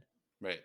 It was a very, like, they didn't have to do that, but Right. it was a very good touch. By the way, I won $0. No. There's always next time. Yep. But yes, so then this is like this is where I think the main conclusion on what Anakin's lesson was, because they start talking about the idea of a legacy. Yep. And he's like, you've done great, you're a good soldier, like you are who I trained you to be. And she kind of doesn't like that, and he's like, well, look, this is what you're part of a legacy. Like, I learned things from my master, and then he learned things from him, and you, so I'm everything that my master was, plus all the people before him, and now you have everything that I have, and now it's you, and so now it's you just continue this legacy. And she's like, but my legacy is death and war, or whatever she said. Like, like I don't want to pass that on. Like, yeah. And he's like, that's true. Like, I've passed this on to you, but I am more than that. Well, so she says that, and then he says, but you're so much more than that, just like I am so much more. Right. And that was when there's like a pause. Yeah. And she's like, you're right. You are more than that, but you are more powerful and dangerous than anyone realized you were. Yeah. And that was a line that was just a very, very deep line that like affects the way I understand Star Wars now. Like, it was just so. That was 150% current Ahsoka. That was not young. Like, we now know it, at least at this point, it's fully her.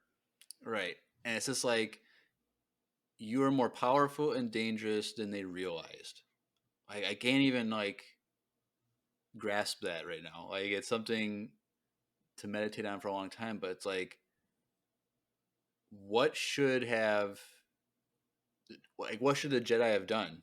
Like, with Anakin, like why didn't they see this? Like, it's one of those things where, like, okay, like, so what's the alternative?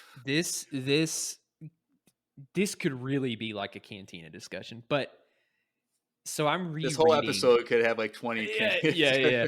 So I'm rereading the Dark Lord of the Sith trilogy. So I finished Labyrinth of Evil, which like is literally the story of Anakin and Obi-Wan right up to when they go to hyperspace to go to Coruscant to defend Coruscant, where Revenge of the Sith picks up. And I'm now in Revenge of the Sith. And it's very interesting reading the novelization, which of course it's not canon. I mean, it's canon, but it's not. Some of parts of it are not. But it's very interesting that Palpatine played such a large role. I think larger than people realize. Like, there's like the level of Like, oh yeah, he turned Anakin to the dark side. Like everyone knows that. But like at least in the novel, the extent, so like the whole point of the literal whole point of him being captured by Grievous was twofold. One, in the books, was because they almost found out who he was. The Republic did, and he needed to get off planet and have an alibi. And then the second one, the whole point of the confrontation with Dooku, Anakin, and Obi-Wan in this novel is that two things were supposed to happen. Obi-Wan was supposed to die. Dooku was supposed to kill Obi-Wan. And I don't think that is like portrayed as obviously in the movie. It's like, oh, Obi-Wan gets flung, and then, like obviously it enrages Anakin, but like no, they like Palpatine and Dooku have a conversation. Palpatine is literally strapped to the chair, like in Revenge of the Sith. Before they enter the room, they're having a conversation as Sidious and Tyrannus. And he's like, remember, Dooku, Obi-Wan has to die because Obi-Wan is the one thing keeping Anakin from turning to the dark side. And his sorrow and his rage is going to be the final straw that turns him. And then you have to lose. But the original intention wasn't for him to be killed. The original intention was for him to get captured, go into prison. All of the blame was going to fall on Grievous. Like they had planned this whole thing out. Grievous was going to take the fall. Dooku was going to be rehabilitated after Palpatine takes power. And Dooku was going to be a figurehead in that new government and work with Anakin Skywalker, to rebuild the Jedi Order into something better than it ever was. But like none of this is it's again, and it is this stuff canon? I guess technically not, but it's like there was so much behind the scenes. So going full circle back to your question, like Palpatine, on one hand, Palpatine was like stupidly involved in trying to turn Anakin. I mean, like from the moment he sees him in Naboo, and he's like, oh, he feels, because like in the Plagueis book, there's again, not canon, but there's a moment where Palpatine is like, oh my gosh, this is a convergence in the Force. He's the chosen. Like he feels the power. But like, I think the biggest failing of the Jedi was they got way too blinded by the war. And like you said this earlier, they didn't stay true to themselves. And I think because of that, and because of their inability to adapt, which is incredibly ironic because Anakin is talking about adapting in this episode. Right. But the Jedi didn't do that as well as a whole. And like, it's funny because like Obi-Wan wasn't entirely rigid. Like he did a lot of good for Anakin. Because by the time, they hit Revenge of the Sith, they're inseparable. I still think that Qui-Gon training Anakin would have given him the best chance to not fall. Right. But I think that there was a genuine attitude of like, just don't do this because we say so. And Anakin was always someone that like wanted to know why and wanted to know more. And then also like Obi-Wan knew about his relationship with Padme. He knew. Right. Yeah. That's implied like, in season 7. So to answer your question, I think that had they had the insight to treat Anakin in a more special, individualistic way, rather than like trying to shove the Jedi code in the way that they do things down his throat, even though like that was the correct way to do things. Like I think, and this is kind of harped on in Rise of the Red Blade with the Inquisitor book that I read, like Iskat is like incredibly frustrated in part by like this just like cookie cutter.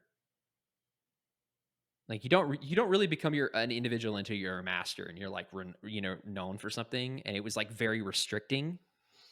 And I think that was one of the failings of the Jedi too. But anyways, like I said, we could go on that for hours, but that line really does make you think. It brings weight to how one single person like really brought this whole thing down. Right. So you said a little bit ago that this is now a full-fledged adult Ahsoka thinking in young Ahsoka's Yeah. body. So Yeah. do you think when she said that about him being more powerful and dangerous than they realize, do you think this is the first time that she's come to this realization, or Mm-mm. do you think like No, because I think the first time she came to that realization was in the Sith temple. Because you remember in Rebels, like his mask yeah, gets cut and she's like, Anakin. And she has the realization of who he is. I think that was the first time. Maybe she hadn't put it into those words. Maybe the thought hadn't kind of fully processed and like been spoken. But like in that moment in Rebels or very shortly after, that was when she knew. She had the full weight of what had happened. well, I Because up think until that point, she didn't really know what happened to him. well, I think she knew obviously that he turned to the dark side and became a Sith, and that he's lost to the dark side Yeah. because she says, "I can't save my master." But I think the pause that she had before she said, "You were more powerful and dangerous than they realized." I think that pause was right then. It clicked for her that the Jedi didn't do enough for Anakin back then. Mm. Like that, Yeah. like she probably was trying to figure out like what went wrong, and she might have been somewhat blaming herself for that. Well, that was going to be what I was going to bring up is like this second test or flashback leading into the confrontation back in the world between worlds. Part of this theme was her coming face to face with that Well, because like okay, go ahead. cool. Because I think the lesson. I think there's only one lesson between the two things, Okay. two scenes. It's that I saw some people in the Discord talking about it. I kind of saw people online talking about it, and it makes sense that um, the idea of you can stop the legacy, because I feel like because she's living in fear that she's going to become what Anakin became, Hmm. and she's living in fear of that she's part of this legacy, and she doesn't want Anakin's legacy to continue through her. Yeah. And it's also kind of why she didn't want to train Grogu, is because she feared Oh. what her legacy would pass on to him with the Yeah. attachments and stuff like that. Um, and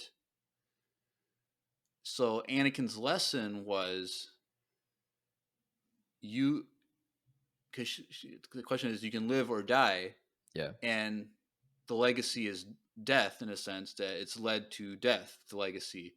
Yeah. But you can choose to stop this legacy and live by not being what I became, not taking what I failed at. And Yeah. when she chooses to live, her entire demeanor changes for the rest of the episode. There's a weight off of her shoulders. Oh And yeah, she becomes Ahsoka the White. yeah, she goes from wearing gray attire Yeah. to the white attire, which is why they retconned that Yeah. robe scene at the end of Rebels, is because they wanted to do this theme change. Yeah.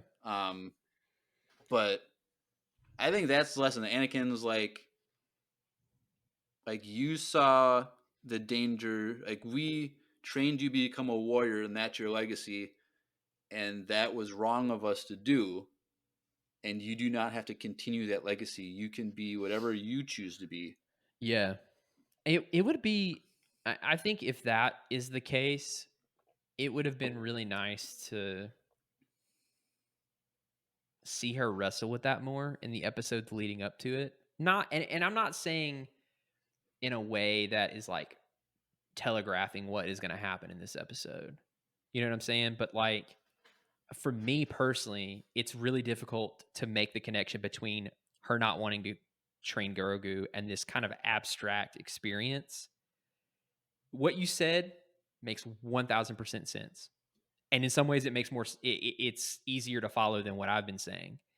But there's a part of me that's like, again, not to be a broken record, but like I would have really enjoyed seeing more of what Ahsoka is going through in these first 4 episodes. Like where is she as a like what is she living in? What state is she in? Like what things is she wrestling with, and having this like mid-season climax be kind of the tipping point for her spiritual journey into a newfound power and peace to carry her into this greater threat. You know what I'm saying? Um but I do think it's interesting that it did seem like to me Anakin gave her a version of what he failed at. Like he gave her the opportunity at the end of this to kill him. Right. And I think that was another thing. It was like the final test is like you have to succeed where I failed. And that's the moment where the legacy is broken. Because like I don't know if it's her eyes that change or if it's the glow of the lightsaber. It was both. It was Yeah. It was kind of like at the end of season 2 of Rebels when Ezra's looking at the Sith holocron Oh, and his eyes are going red, but is that Sith eyes or is that the glow from the thing on his eyes? Yeah, so, but I thought that was interesting too, that it felt very much like your final test is like, are you going to fail where I did? And that's why he changes and he's like, you know what, there's hope for you yet. But I also love that it's ambiguous enough that we can still have these discussions. I think like it would have been less interesting if it was really clean cut. Right. I like the openness to interpretation that this episode has.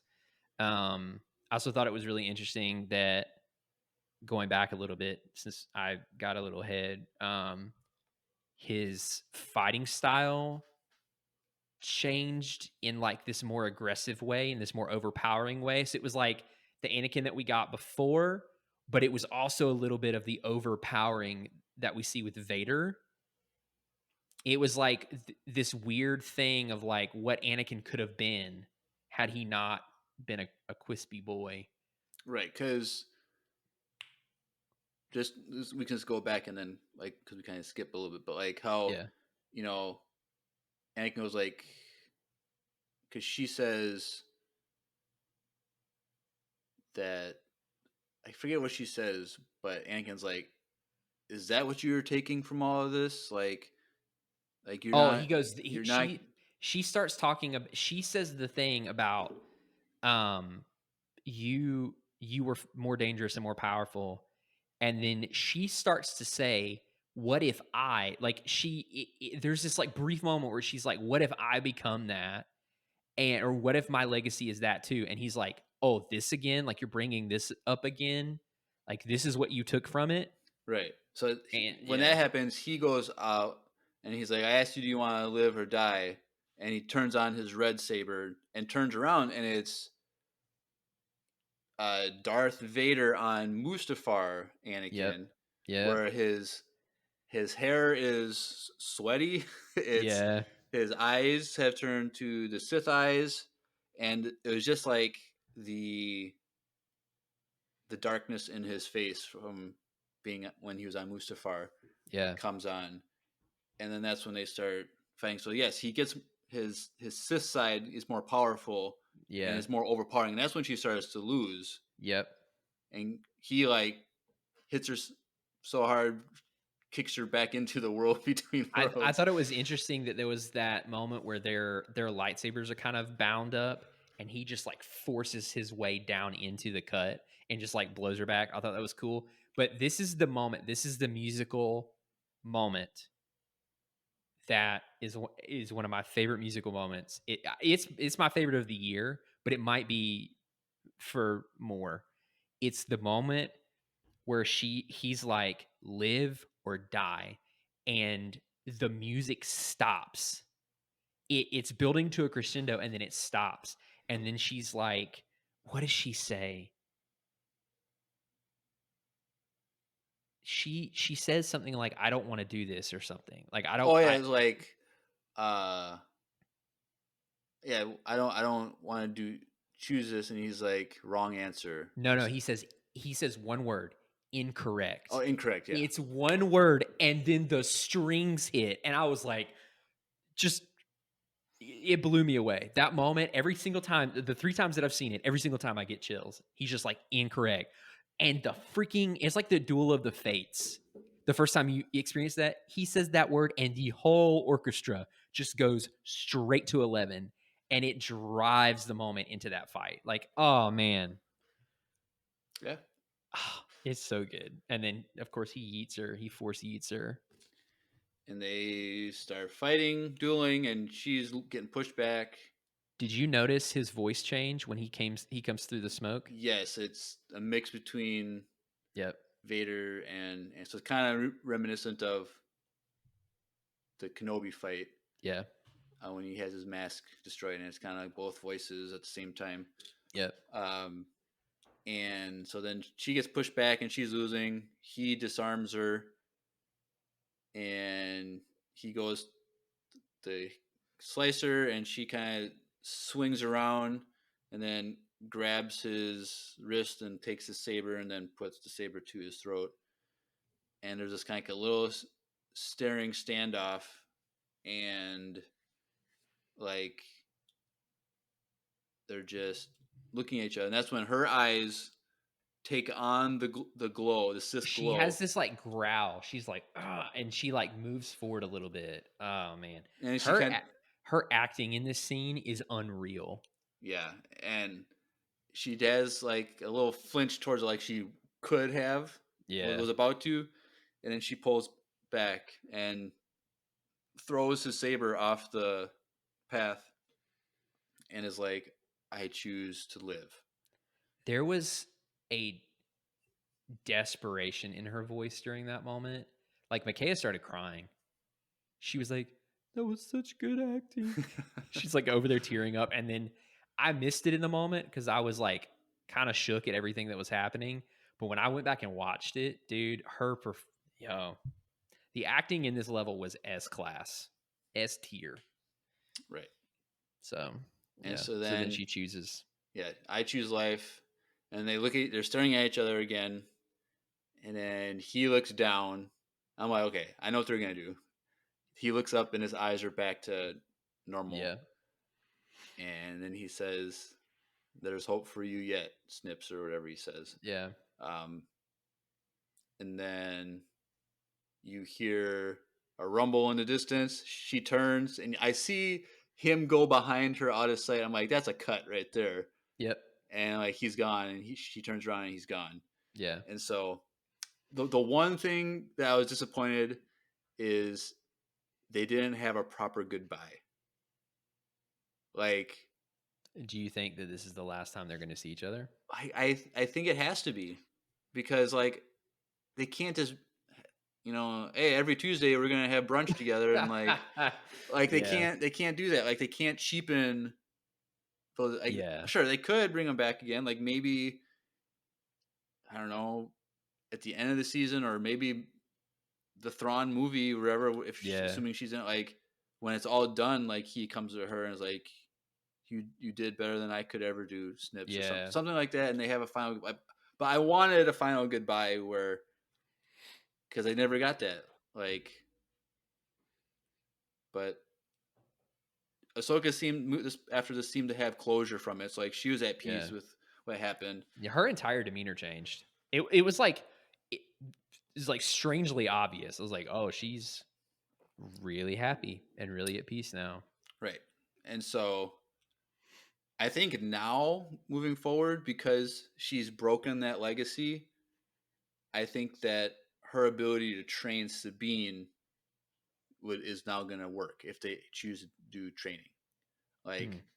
like because I think that's probably where a lot of their conflict came from, was because Ahsoka was living in fear of training Sabine. Hmm. And maybe that's why she chose Sabine, because she's not force sensitive, so she can't Maybe. turn to the dark side. Maybe. And all of this was this Ahsoka avoiding passing on war and It's a valid point. Yeah. stuff. So now that she's free from that burden, maybe she can properly train Sabine, or maybe she won't train Sabine anymore. Like, I don't have Maybe to to be pass Jason. on.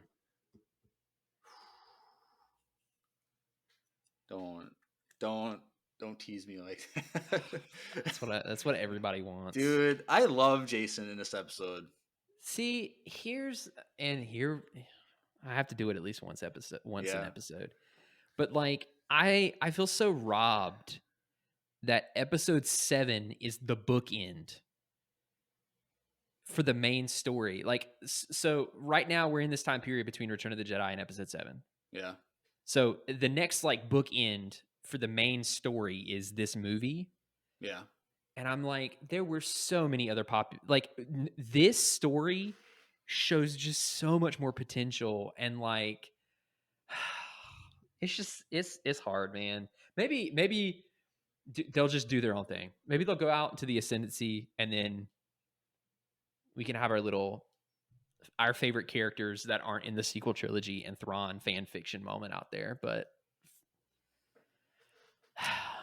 Well, this is showing us what it could have been. But yep. anyways, it's so bittersweet.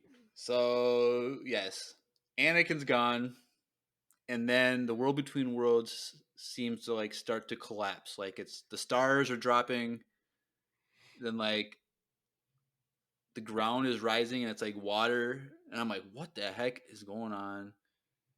And she's just standing there, and the water is rising up her body, and then covers her face. And when I was watching this, I didn't say this at all in my reaction video, but I was thinking like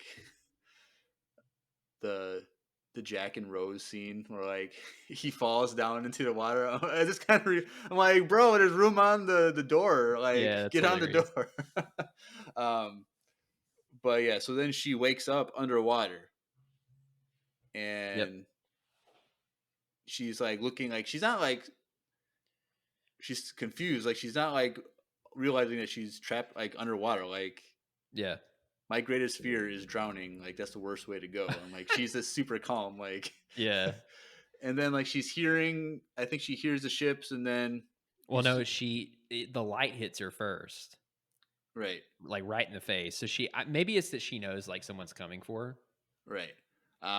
And then an X-wing pilot jumps down with a rope tied on him and grabs her, pulls her up.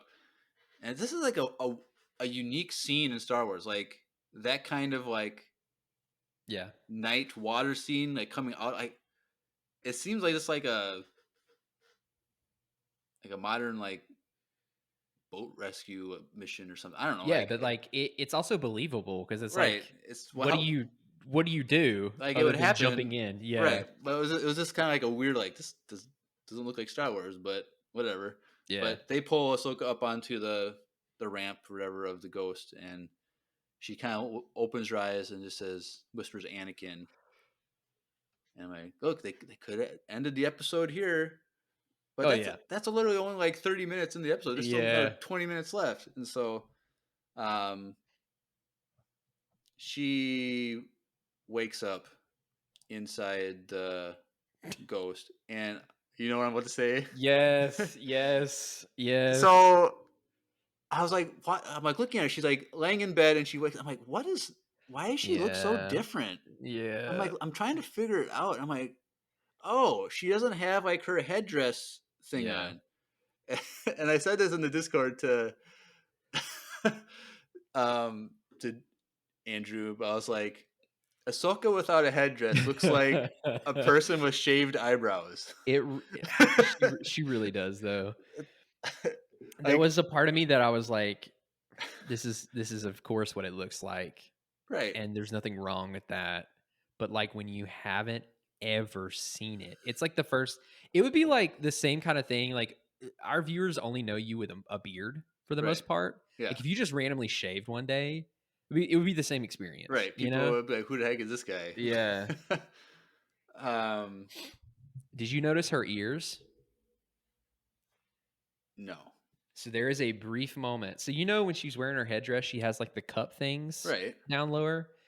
If there's a brief moment when she turns her head, that there's like a little ear looking thing in Is there, there? kind of tucked away. There's like some holes and stuff right where her little cuppy things would normally be. Right, but does she have those like in Clone Wars? Because like her headdresses before didn't like do that ear thing. Like they were just I- kind of like on the. I don't know. Does she have those ear holes before? I saw it pointed out in a video, and I was like, oh, I didn't notice that in the moment, but when you pause it, like there's Oh. something there. I And it's tucked in enough, maybe like in the Clone Wars, didn't you even, just never saw it. because for some reason I thought like their Leku, like their head thing, like is what perceives sound. Like I It's possible. thought that was a thing. I can't remember.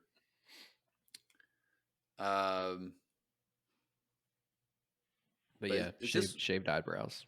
Is this where she talks to Hu Yang, or is this later?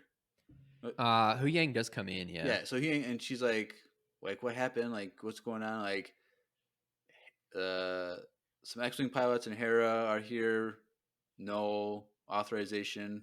Like they weren't like they're off the books or whatever he says. And Jason's here, and she asks about Sabine, and she's like, she's not here. We don't know where she is.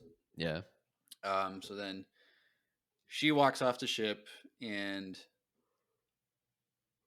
sees people out in the temple area, and Jason goes running. Oh, Ahsoka, like, and she's like, I have to thank you. I owe you my life, type of thing. And he's like, I heard you. You were with the lightsabers. Who are you doing? And Hera's like, all right, Yeah. Hu Yang, get this kid out of here. Yeah. And I love this conversation between Hu Yang and Jason, Yep. because it's like, go back. And she's like, I've seen a Star Wars. Well, this is a Jedi Star, and there's a training. Oh, really? I want to go see it. So they're like, what was the 3 questions that? So he was like, can you train me? he was like, can you train me? And then it was, Do you know how to make a lightsaber? And then can you teach me? Can how? you So he's teach me like- how to do it? like, Yeah. Can you train me? No. Do you know how No. to make lightsabers? Yes. Yes. Can you teach me? No. Yeah. That was funny, but yeah. So then Ahsoka talks to Hera, and right, we can't. Like she shows her the map thing, and it's like, well, it's like, what do we do? And he's like, well, maybe I can sense. What did she call it? Impression. An impression, yeah. Maybe I can use my super convenient force thing. So, and, which they showed earlier in the season. yeah. No. Which is a good that they. That's why they did that, is so they could Yeah. do this. Because if they did, Yeah, this year, when this this would have been hap- like, yeah. When this happened, it didn't feel cheap. right, When this happened, I expected her to do it because I know that that's an ability she has. right. Convenient as heck, yes. But does it make sense? Absolutely. And she's not the Especially only because of- one that knows how to do it. Yeah, especially So- because of Fallen Order. Like, Cal Kestis, and remember Quinlan Voss does Yep. that too. I forgot about that too. I forgot about that because that plays a big part in Lost Disciple, Dark Disciple. Dark Disciple, yeah. Totally forgot about that. Yeah. So thank you So- for reminding me. And I think you see him do it a little bit in Clone Wars too. There was Yeah. him and Obi-Wan were. I think that's when him and Obi-Wan fought Cad Bane or something. Like there was something when. Oh, is that when they found Mama the Hutt in the swamp? Is that same arc? I think so, yeah. Oh gosh. That's The Clone Wars had some really special moments. It had some absolutely amazing ones. But in between those, there were some There are some moments. yeah, there were some moments. So Ahsoka, she's able to listen, kind of to fade in and out the conversation that Sabine had with Balin. Yep. and how Balin took Sabine, and so she's realizes like Hera, like Sabine's gone, but she's alive. I think that Ahsoka realized that Sabine willingly gave it over. Right. And then if you notice, she doesn't tell Hera that. She omits that. Okay. She just says they took Sabine with them. Right. I thought that was I very much made note of that. I was like, she's really trying to protect Hera because she knows what happened, but she doesn't want to ruin Hera's image of Sabine. Right. So, right. And so Hera's like, "Oh, we can go find him. Like she's still alive. Like we're still hoping." So he's like, we're not able to follow or whatever she says. But I don't think. So neither of them would know that that they went to a different. No, they do because she says it. I'm trying to figure out. Ahsoka knows it's another galaxy. But how did she know that? Just because she saw the map, like when it was uploading? Yeah, because Sabine there. So when Sabine finally gets it open, it's a much smaller scale, but it's like boop boop boop, our galaxy. It's like the Battlefront 2. I totally forgot about Sabine opening it. It's that Battlefront 2 PS2 thing, and then it like goes over to. Oh, I totally forgot. Yeah. Yeah. Okay. So yes, and so then they separate. Hera walks back to the ghost, and Ahsoka's just standing there, and you hear the singing of the whales.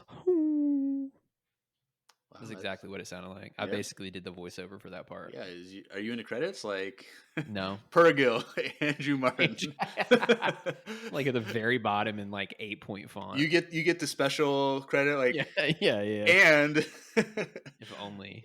But she looks up, and it's a sunny day now on Sito. So it was all cloudy before, but now it's a sunny day. And she looks up, and the Pergil, and she gets a smirk on her face. Well, while this is happening, Hera and was it Huyang? Yeah. Or was it the pilot, Carson? Oh yes. It was Carson. Carson was her. Yeah. Okay. They're on a call with Mon Mothma, and Mon Mothma's like, the Senate committee isn't gonna listen. Like, I think Mon Mothma is on Hera's side, but like because they set up a government where she doesn't have absolute power, like because obviously bad things happen when you give one guy all the power. Yeah. So like, do you have Morgan Elsbeth in custody? Do you have this? Do you have this? Like, because you have no leads, because you have no things like. Dude, I'm like, do they have irrefutable proof? No, but like, come on. Like, there's so much sketchy stuff happening that they should just be able to tell the Senate. But of course, it just goes to this is already showing you how the First Order was allowed to rise right under their noses. They were just as blind as the Senate was before, and they're already beginning to show that. I don't know. I just don't think like what for the Thrawn stuff. What evidence would the Senate have to believe it?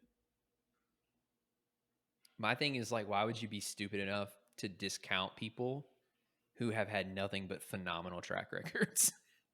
Like that guy, I wanted to punch that guy and that one senator in the neck so many times during that conversation. Gosh. And then when she was like, were you in the war? And he's like, no. I was like, shut up then, you jerk. Like, I don't know. I think I'm not mad at the government system because it makes sense. Like, they can't just let people do whatever they want. Like these generals, they have to have control.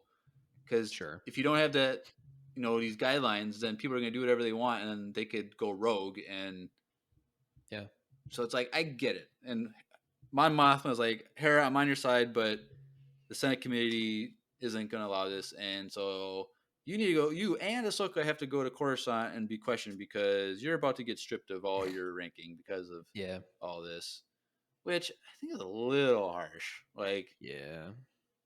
she took They wanted her five out. five X-wings. Like Yeah. they lost 3 of them, but like There were people in the Senate that wanted her gone. right. Guarantee it. And so she's like, "You gotta come back to Coruscant with us. Like that's just the way it is. And you need to have Ahsoka come to like defend you because if you're just by yourself, it looks even worse." And she's like, Yeah. "Well, Ahsoka's not gonna." Yeah. So there's that. And then Ahsoka comes in and is like, "Hey, I think I know how we're gonna find Sabine." We all knew how they were going to get there like 2 episodes ago. Yeah, and so they Carson and the one other there's One. two other because there's a guy and a girl. Yes, correct. So there's Sorry. 3 X-wings. They go out to like because they're like the fleet's coming and they're not here to help. Like this is not Yeah. good. So Hera sends them to go like delay them, and they go out there when the 3 ships arrive. And Carson's like, "Identify yourself." Yeah, his stalling was amazing. And so they're like, he's like, "I can't tell you anything about where she is or what she's doing because this is a top secret mission." And she's like, "Well, there is no mission." "Well, yeah, because it's top secret. You're not supposed to know about it." Yeah. And she's like, "Blah blah blah. Just tell us what we're gonna do." And they're like, "We're gonna like get the tractor beam ready." I'm like, "Gosh, dang it!" And it's like she's like, I'm gonna give you one more chance, or you're gonna be stripped of all your ring. You're gonna be kicked out of the whatever. Blah blah blah. And he's like, "All right, you're not gonna believe me though." Yeah. So then this goes back down to Hera and Ahsoka, and they're under 2 different ships, and they go into the clouds, and we see Such a beautiful, a like awe-inspiring scene. giant pod of star whales known as Purrgil, Space whales. and they're just floating around, along, swimming along. Well, I don't know what are you flying along. I don't know what you call this, like cloud skipping. I don't know, Yeah, like, I don't know. and they're just flying through the pod and enjoying the sights. And then Big Boy comes. Good old Big Bertha. Gosh. This guy is huge. I don't know. I wonder if this was the one that like took the Chimera, like took Thrawn. Like Maybe. I wonder if that was the biggest one in that scene. Like I don't know, but like Hu Yang's like, I think that's the biggest one. Yeah. And she's like, all right, hold tight. And my Ahsoka gets up and walks. I'm like, here we go. Yeah. And she goes out onto the wing of her ship and just stands there. And Big Boy or Big Queen or whoever it is, Big King Queen, I don't know. We don't know. I would crap my pants. He just slowly goes up, and it's Gosh. just like, I'm like, this thing is huge. Yeah. And Jason is like, this is so cool. Like, this is the Yeah. coolest thing in my life. Like, he's just watching from a distance. And then Ahsoka puts out her hand and seeks to connect with the whale. She's got her lit outfit on, her new Ahsoka the white outfit. Yeah. Ahsoka the white. And then Hu Yang he can't see where she's standing on the wing. Yeah. Because off to the side. But then you just hear a knock on the window. All right, Hu Yang. Oh, because the mouth starts opening. The mouth starts opening, yeah. First of all, the Purrgil eat gas, right? That's their... Yeah. So why do they have those teeth like that? Because they needed to be roughly rooted in something that we knew and were familiar with. I guess.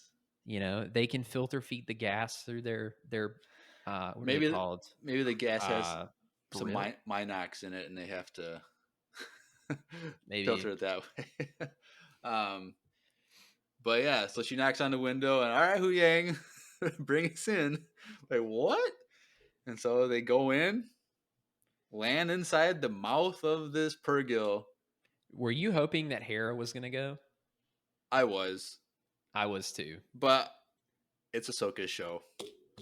And some of the criticisms, some people have been saying like there's too many other main characters. Like, That's fair. so like I get it. And Hera was right.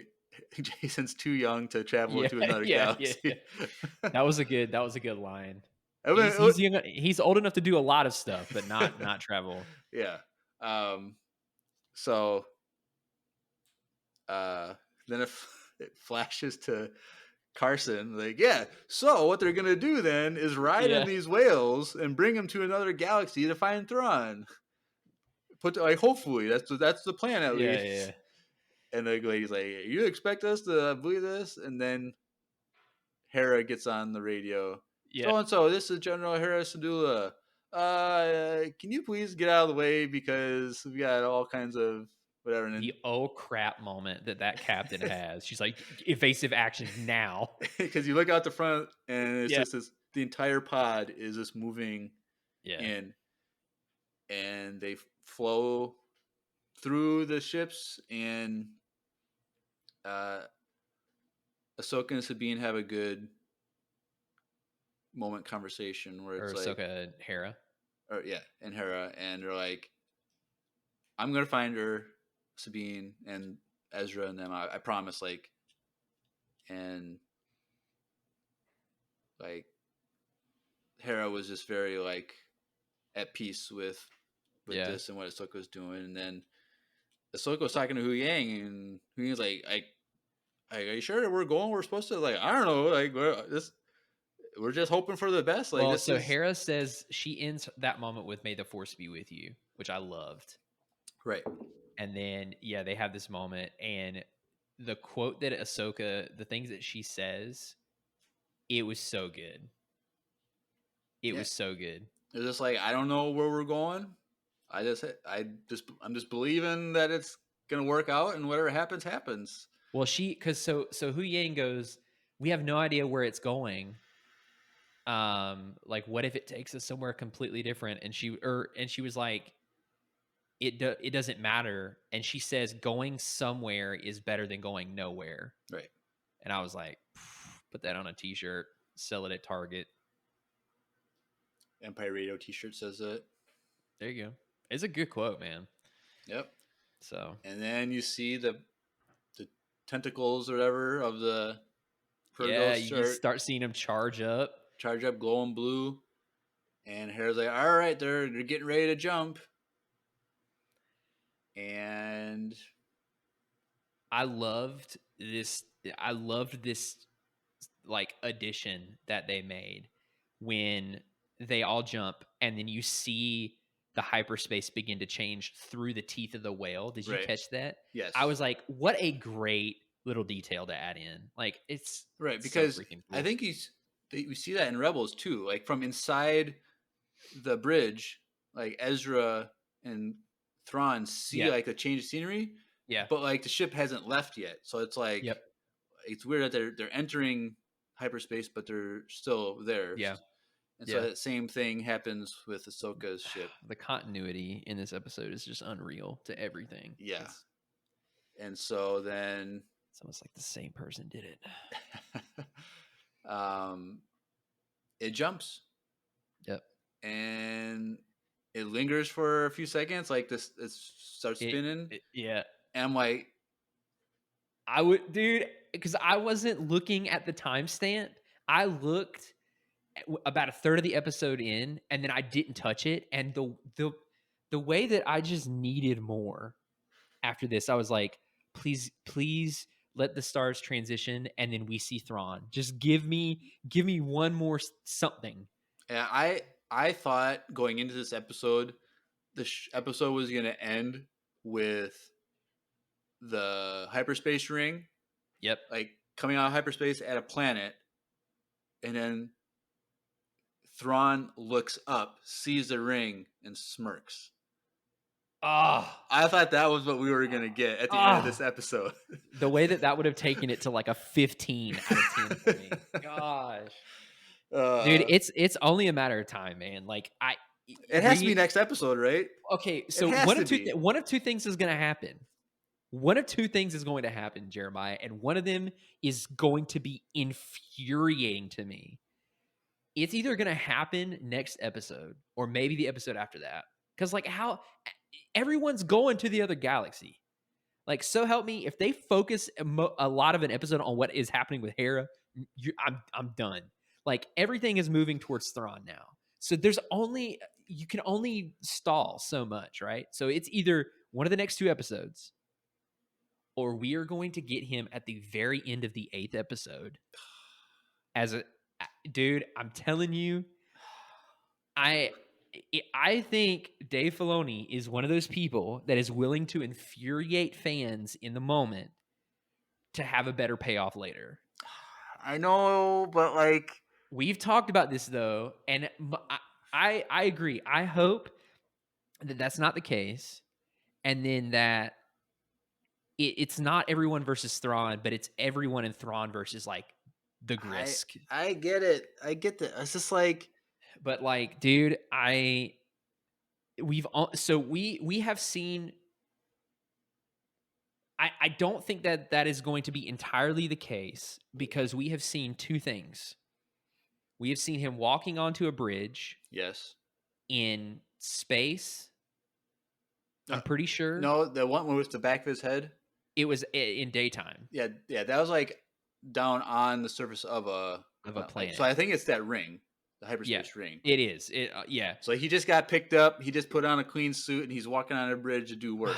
I really hope that is. But then we see the face shot of him, and I thought that was it. I thought that wasn't it daytime. It's a dark background though for that one. Yeah. So like he's just maybe is in a room. Maybe there's just a part of me that wants to be like, there's two scenes, so they can't end on one. Right. At the end of... I don't know. I think he's too big of a character to just the last 5 minutes of the last episode to show him for the first time. Okay, but think about what they did with Thanos. Think about what they did with Thanos. The literal big end boss for the entire first decade of Marvel. We didn't get more than a few different hints of him building up to. I get that, but like when we see Thanos for the first time, wasn't that in the first Avengers movie? Yeah. And like when he showed up, no one knew that he was there. That's true. That's true. Like no one knew that he was pulling the strings behind everything. So it's like, do you really think that they're going to do that to us? No, I think he's too well established. Like since everybody knows that he's in the show, I think it has to be next episode that we're going to see him. I would argue that the anticipation. I mean, to be fair, we didn't know we were going to get Anakin, but like the anticipation for this character rivals, if not surpasses, the anticipation for most of every other like recent Star Wars project. Right. Like I feel like the anticipation for his character outweighs the anticipation for the Kenobi show. Like, and that's saying something. But like Thrawn he's that character. Yeah. So I hope you're right. I really hope that we get like a solid 3 episodes with him because nothing would make me happier. Because I think at the end of next episode is when we're going to see him. Because I think, Ahsoka's going to arrive, and then it's like, all right. Well, they're going to have to find Thrawn. Right. That's what I'm like. Yeah. They're going to have to, she's going to have to do some searching. Whether it's like they arrive at a system and there's multiple planets that they have to go to, like this kind of search. Or they're going to search for the signature of the hyperspace ring. Like they're like, okay, we detect it. Whatever system's away. I feel like the hyperspace, like they have to find Thrawn. Like I feel like we're gonna probably get them searching for Thrawn first, and then, like you said, Ahsoka is gonna come in after. And so I think we're not. I don't think we're gonna see Morgan searching for Thrawn. I think she's gonna be there already. Like with Thrawn. I think that's just what it's gonna be. they're going to find the ship or the ring / planet, and they're already going to be loading up. There might even be a Star Destroyer. The Commander might even be in the ring already. Oh, yo, let me see the Chimera in live act. Let me see the freaking the dragons on the bottom of this thing, dude. I think the moment that we see of him walking out in slow motion is going to be the moment that Balin, Shin, and Sabine all see him for the first time. They're going to be all on the bridge. They will have brought him up via shuttle or something, and that is going to be the reveal for us and for them. Because, like, think about it. I mean, well, Sabine has seen Thrawn, but like, that's going to be their first time meeting in the show, right? So, oh man, dude, I'm so excited. The way that like I would just pour Disney's budget into Chiss projects if I could. Just get Timothy Zahn to write it and Dave to direct it, co-write it and direct it, and just give us an Ascendancy series, please. Cheery, Arlani. So here's the question I have though. Do you think in this galaxy the Force is there? Ooh. I have a feeling they're gonna go there. Ahsoka's gonna have no Force ability.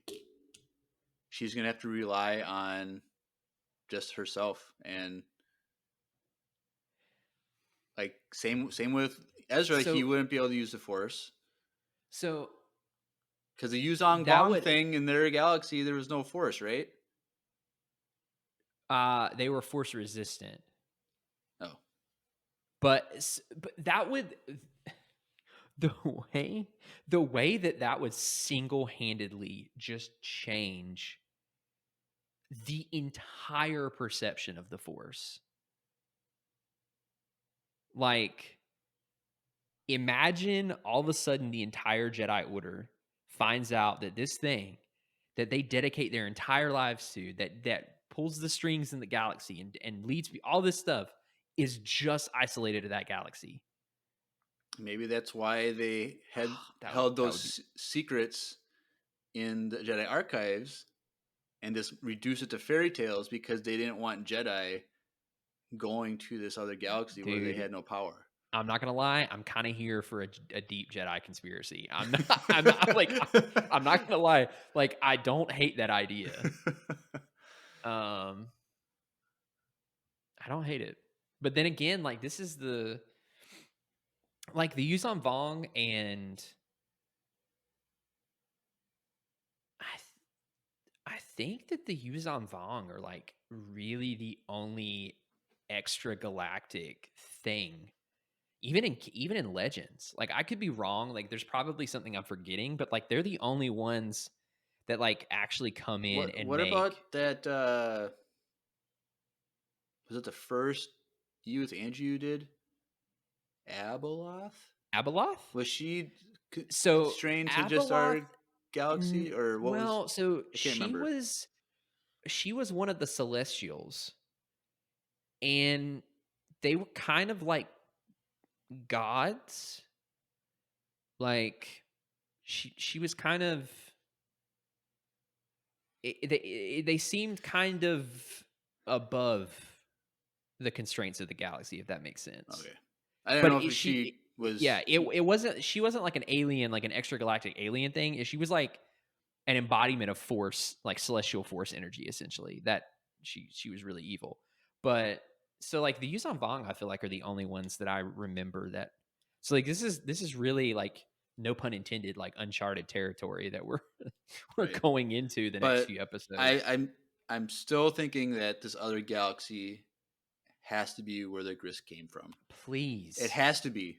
Please. And I want to see them. We have yet to see what a Grisk looks like. There's a brief description in Alliances. Yeah, but I don't even know what there's like. Their foreheads forward, like with deep eyes. Yeah, they have big. It was like they have big shoulder and hip bulges, and they're like gray, I think, and they have. Dude, so it was you want to know how I picture them? Yeah. have you seen the movie The Village? The M. Night No. Shyamalan movie? Are you talking about the one where, spoilers, at the very end, they find out that they're like actually in the modern world? Right. I've not seen it all the way through, but yes, I know what you're talking about. So there's monsters Yeah. in there that like Yeah. try to keep them in the village, like that's Yeah. why they don't venture out the village. And like, but it's just like people in costumes. Yeah. But like, I picture them as those monsters. Like if you were to Google it, like what they look like there's a scene where you see it. I don't I'm know. about to look it up. Hold on.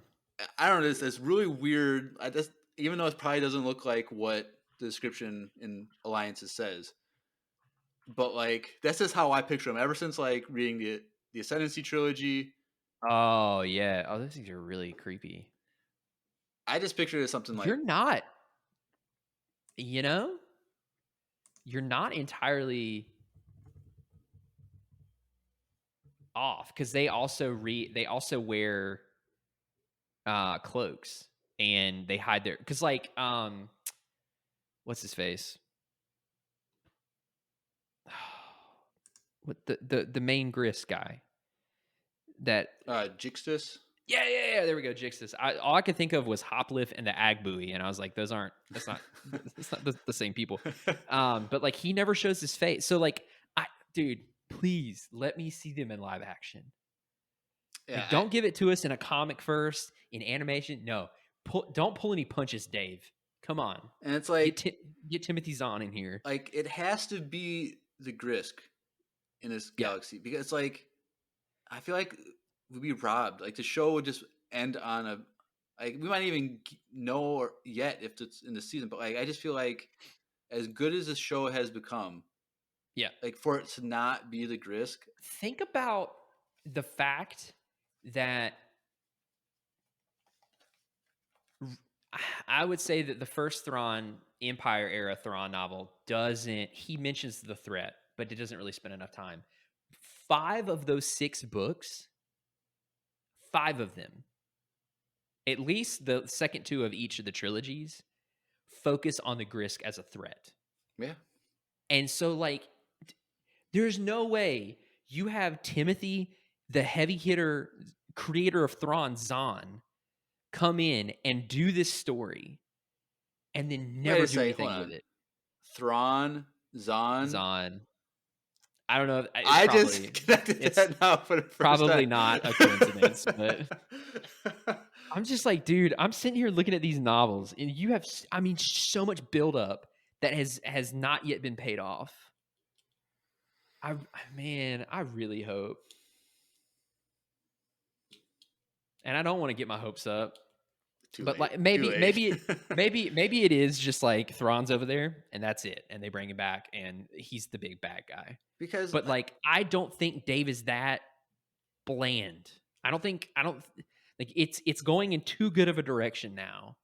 And the thing is, like, we got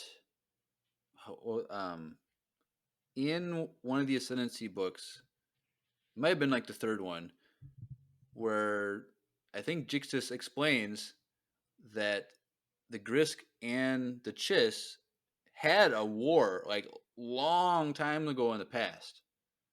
Like they're like need to reread that book. Like he mentioned, there's something is mentioned like that that's why the Grisk, the Jixtus wants to defeat the Chiss, is because the Chiss beat the Grisk like thousands of years earlier or something like that. And so like if this this temple, did they drive them from their galaxy? That part of the galaxy, did they drive them out? Something like that. I can't remember. I had this vague memory of I'm like halfway through the second book. I need to finish that one and reread the third, because like there's like, because I thought what was gonna happen was, because like there's the Star Flash, the weapon that like destroyed the home planet or whatever to defeat this enemy. Yeah, I thought that was gonna be revealed in the books, that it's because the Chiss used that against the Grisks. Yeah, but they never said that. But I feel like that, and this is a completely different point, but I feel like that was kind of like this weird, like they did something with it, but then they really didn't. The Star Flash. Yeah. Yeah. But I don't know. Maybe we'll finally get that payoff in the Thrawn. Dude, yo, Thrawn uses a star flash to destroy please. the Grisk or something. Please, just oh man. But yes, so Anyways. long story short, we hope to see Thrawn next week. Yeah. That was like we went into heavy speculation territory, but yeah, All right. you heard it here first. One last thing. I know that this Yeah. is another like half-hour discussion. We gotta make it quick. But a lot of people have been saying that Anakin in this episode was fulfilling the role of the father from Mortis by being both the dark side and light side and keeping it in balance. I like that kind of tie-in. Yeah. But I mean, that's a little bit of a stretch, but I can see it. Because the father wanted to recruit Anakin to take his place because he was the chosen one. Yep. And I don't know. I also didn't like that we didn't see Morai in this episode. Same. I think that would have been cool to see Morai. Yeah. But. This going back. So you said Morai, and I thought they probably didn't have the budget for it, and then that led me to another thought that I forgot to say earlier. There's speculation that the final scene of them fighting after he yeets her through the smoke, was going to be him and her instead of him and Obi-Wan on Mustafar. That's where that would have fit in, but it was just like too large of an undertaking. Oh, that they would have fought on Mustafar? Yeah. Okay. Yeah. So that's where people thought that would have been, because that would have been her opportunity to do what he did or he tried to do, but anyways. But that would have been, a massive, the VFX in this show are already insane. Like, right. So, yeah. It'd been cool if like in the distance it was like Obi-Wan and Yoda and Qui-Gon like eating popcorn, watching Ahsoka and Anakin. Oh, dude, the way that I love those videos, man. They just released the last episode of Ahsoka. I watched through of that, and it's really funny. I always love when Qui-Gon gets mad because someone else gets stabbed and they didn't die. Anyways. All right. Let's wrap this up. We got some voicemail, so let's transition over to voicemail time.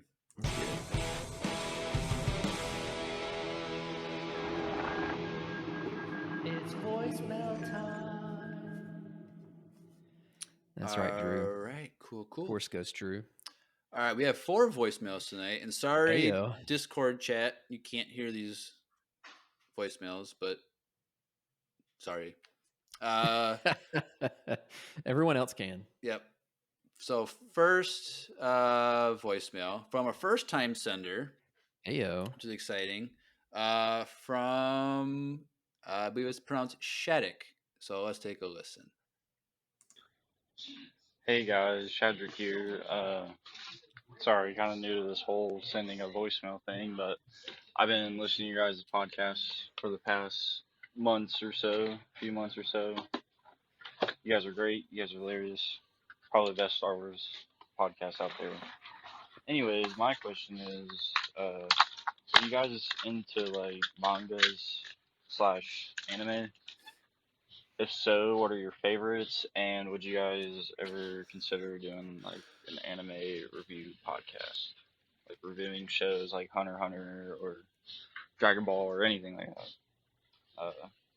Yeah. You guys have it going. All right. Cool. All right. So you are new to the podcast, like you said. So hey, welcome, by the way. Welcome. Thank you for the kind words. Yes, we are the best Star Wars podcast on the internet. That reminded me of the Anakin, what he said. We're the best Star Wars podcast as I instructed you to be. So we have had this conversation in passing and debates about anime and stuff. I am not an anime person. Drew and Andrew are anime people. Dude. Oh yeah. If you haven't seen, we've done like the Star Wars Vision stuff. So if you are interested in that, go watch those things. I have watched Avatar: The Last Airbender, which some people don't consider that anime. Yeah, it's but controversial. just so I can say I watched an anime, I call it an anime. It's Um, beloved, man. So yeah, I think and it would be more controversial if it sucked, yeah, and then people are like, it's still an anime. It's like, no, but yeah, because it's universally loved, it has a pass. I am a massive anime manga fan. And what is your favorite anime? I literally have. I was while that voicemail was playing, so I have a standing bookshelf, and the top tier is a few Star Wars novels, and then the three below that are my collection of Rurouni Kenshin. I have the entire Rurouni Kenshin set. It's one of my prized possessions. I would say favorite of all time, Rurouni Kenshin.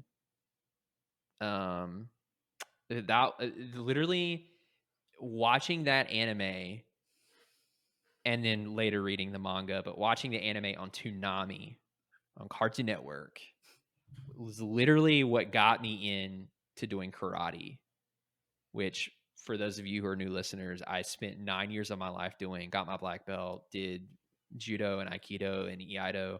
Like the whole reason I started the whole thing was because I wanted to learn how to be a samurai.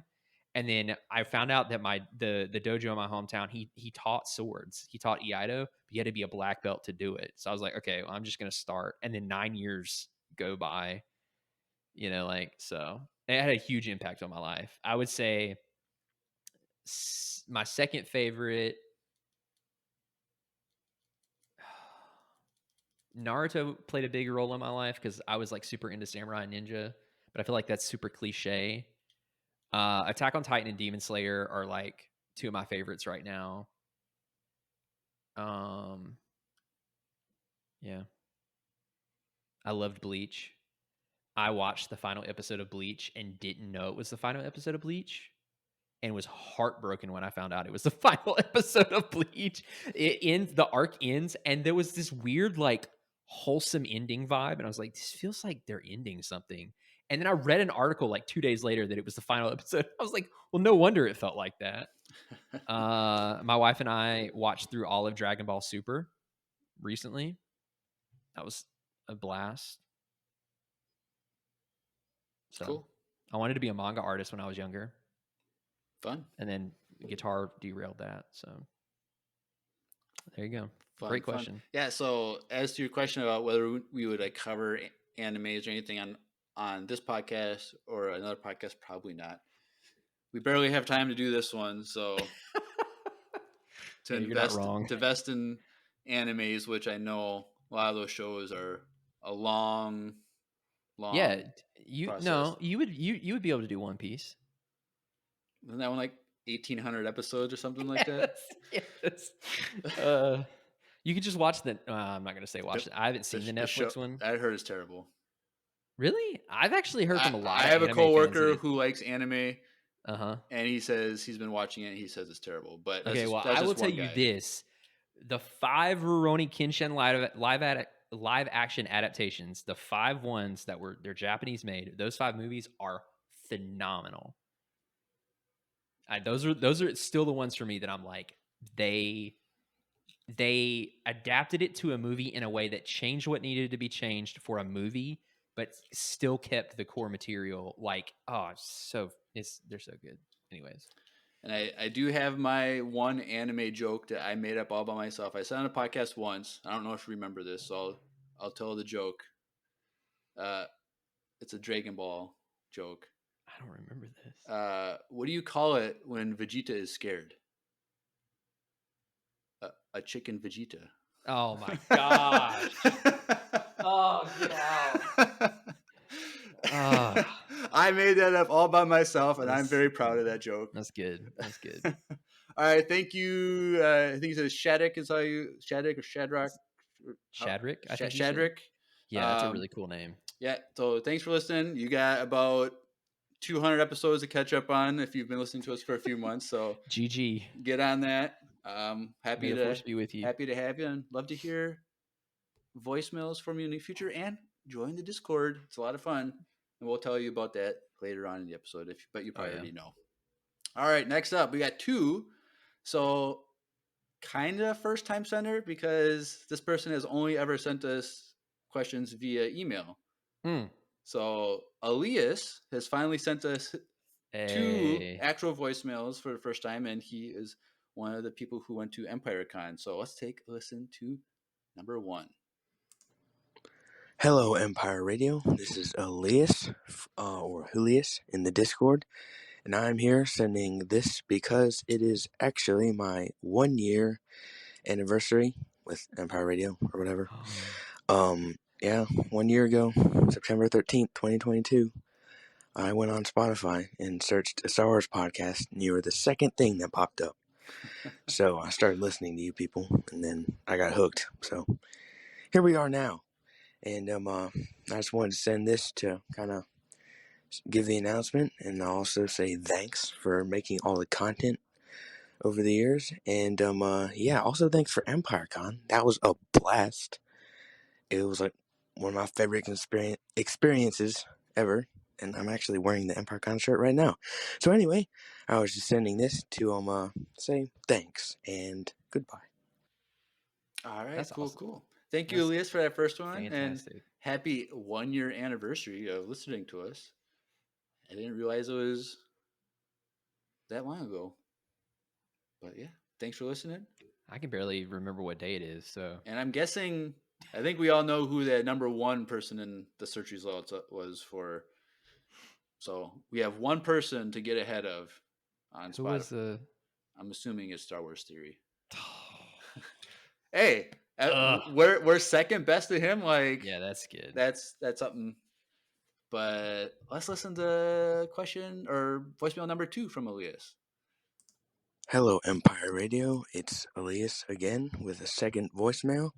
And I'm just going to say the question so I can talk about the new episode.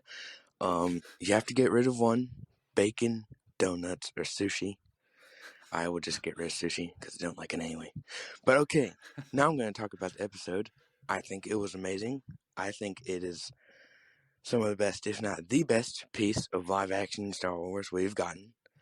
The breath literally left my body when I saw young Ahsoka, and when her lightsabers turned blue for the Siege of Mandalore flashback, I pointed at the TV and went ah and screamed because it was so amazing.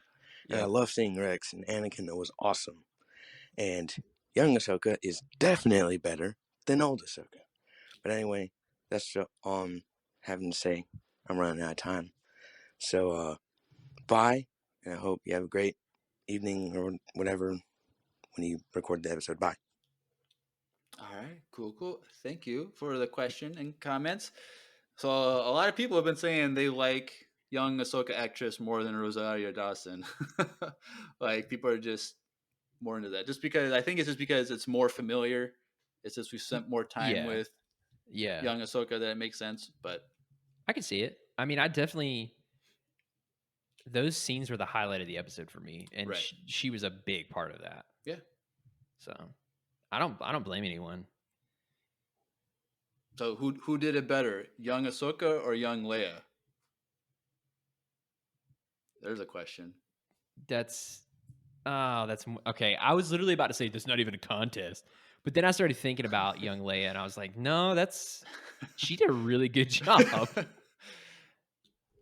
But man, there's not enough young Ahsoka to be on screen to really judge that. Yeah. But it would be a cool Imperial Coliseum matchup. No, Ahsoka would win. She has the Force and lightsabers. Sushi. Question: get rid of bacon, donuts, or sushi? Sushi gone. I get rid of sushi. I've never had sushi, and I have no desire to try sushi. Yeah, not a sushi person. Really? Mm-mm. I thought you'd be someone who would love sushi. Like, yeah, people say that. They're like, "Oh, you love K-pop and anime." And I'm like, actually, I don't have a huge palate for like Eastern Asian food. Really? And part of that is because I haven't developed it per se. But like, I hate kimchi. And that is that's like a Korean staple. What? And I thought the you said smell- you like it. There's a lot of it that I do like, but I've not ventured. Like, it's like a very small Oh, I thought subsect of foods. I thought like Korean barbecue chicken. Oh, I will smash some KBBQ chicken. The barbecue restaurants where you can cook your meat and stuff. Oh, I love that stuff.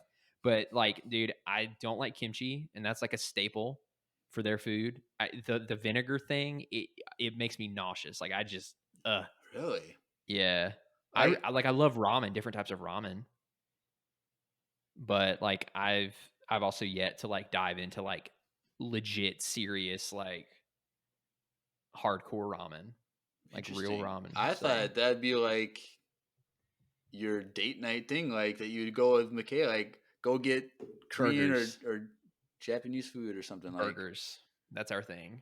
A good burgers. cheese, like a nice, like thick, good cheeseburger. Did you Or try that chili cheeseburger place I told you about yet? no, what is it? What was it? I can't remember the name. It's by the Dream Center. Oh, you're talking about the like the hole in the wall place? Yeah, they put their homemade chili on the burger, and it's like a Oh, rather than a chili dog, it's a chili burger. They've been there for like 100 years. it's like that reminds me of Pink's. Did you ever have Pink's when you were here? No. Oh, it's like the same concept, but it's hot. All they do is hot dogs, and they're super famous. I There's always like all, I always bought hot dogs from the little Mexican ladies with the little carts. yep, Those are the only hot dogs you get when you're in LA. dude. They are outside of every concert. Like you can go to any music venue in LA, in the greater LA area. If there's a concert happening, when the doors open, they are out there on the sidewalk. How much do they cost now? I don't know. Because I've when yet I to was buy there, one. it was $1 for one, and if you wanted the bacon wrap one, it was $2. Yeah, they're still ridiculously cheap. But now there are also people, especially outside of K-pop concerts, that make like fake merch, and they sell fake merch outside of the K-pop concerts for like ridiculously cheap prices. And I'm like, they do it because someone buys it. Yeah. And they get home and wash the shirt one time and the logo like falls off or something. But anyways. Do they still got So, yeah. the fruit carts? Oh yeah. But dude, we have one like literally across the street that's there every day. Those are good. So you can go get like a freaking pineapple that's gutted out. You can fill it with mangoes and straw. It's like fruitception. It's insane. Yep. All right, cool. Thank you, Elias, for sending real voicemails this time. It was great to hear from you. Hope to hear from you again in the voicemails. All right, last one up. We heard from him last week working on his pod racer. So let's listen to Garrett, and he left the chat once we said that he couldn't hear the voicemails. He left. But so he's been waiting 3 hours to listen to his voicemail. But let's take a listen to Garrett's voicemail.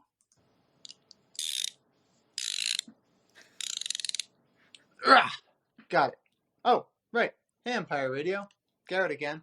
I'm messaging you guys from Mongaza Speedway. Just tightening some things up before I go out for a test run.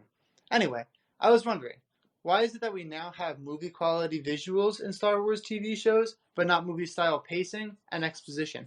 I feel like a 2.5 hour movie covers so much more content than, say, 4 episodes of Ahsoka or Andor. Sometimes these shows remind me of the first half of A New Hope. I don't know. Just food for thought.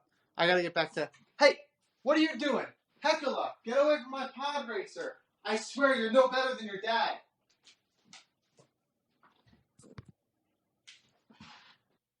All right. Dang. All right. Well, that's cool that you're getting ready to go on a race. So maybe next week we'll hear a little vroom vroom or something again. But Yeah, do it for Jeremiah. He needs his vroom vroom. And I quote. Movie quality visuals in TV visuals, shows, but not movie pacing. Yeah, pacing and exposition. So I don't know. I don't know really how to. So I guess I guess it like comes down to like what the goal of the project is, because like the same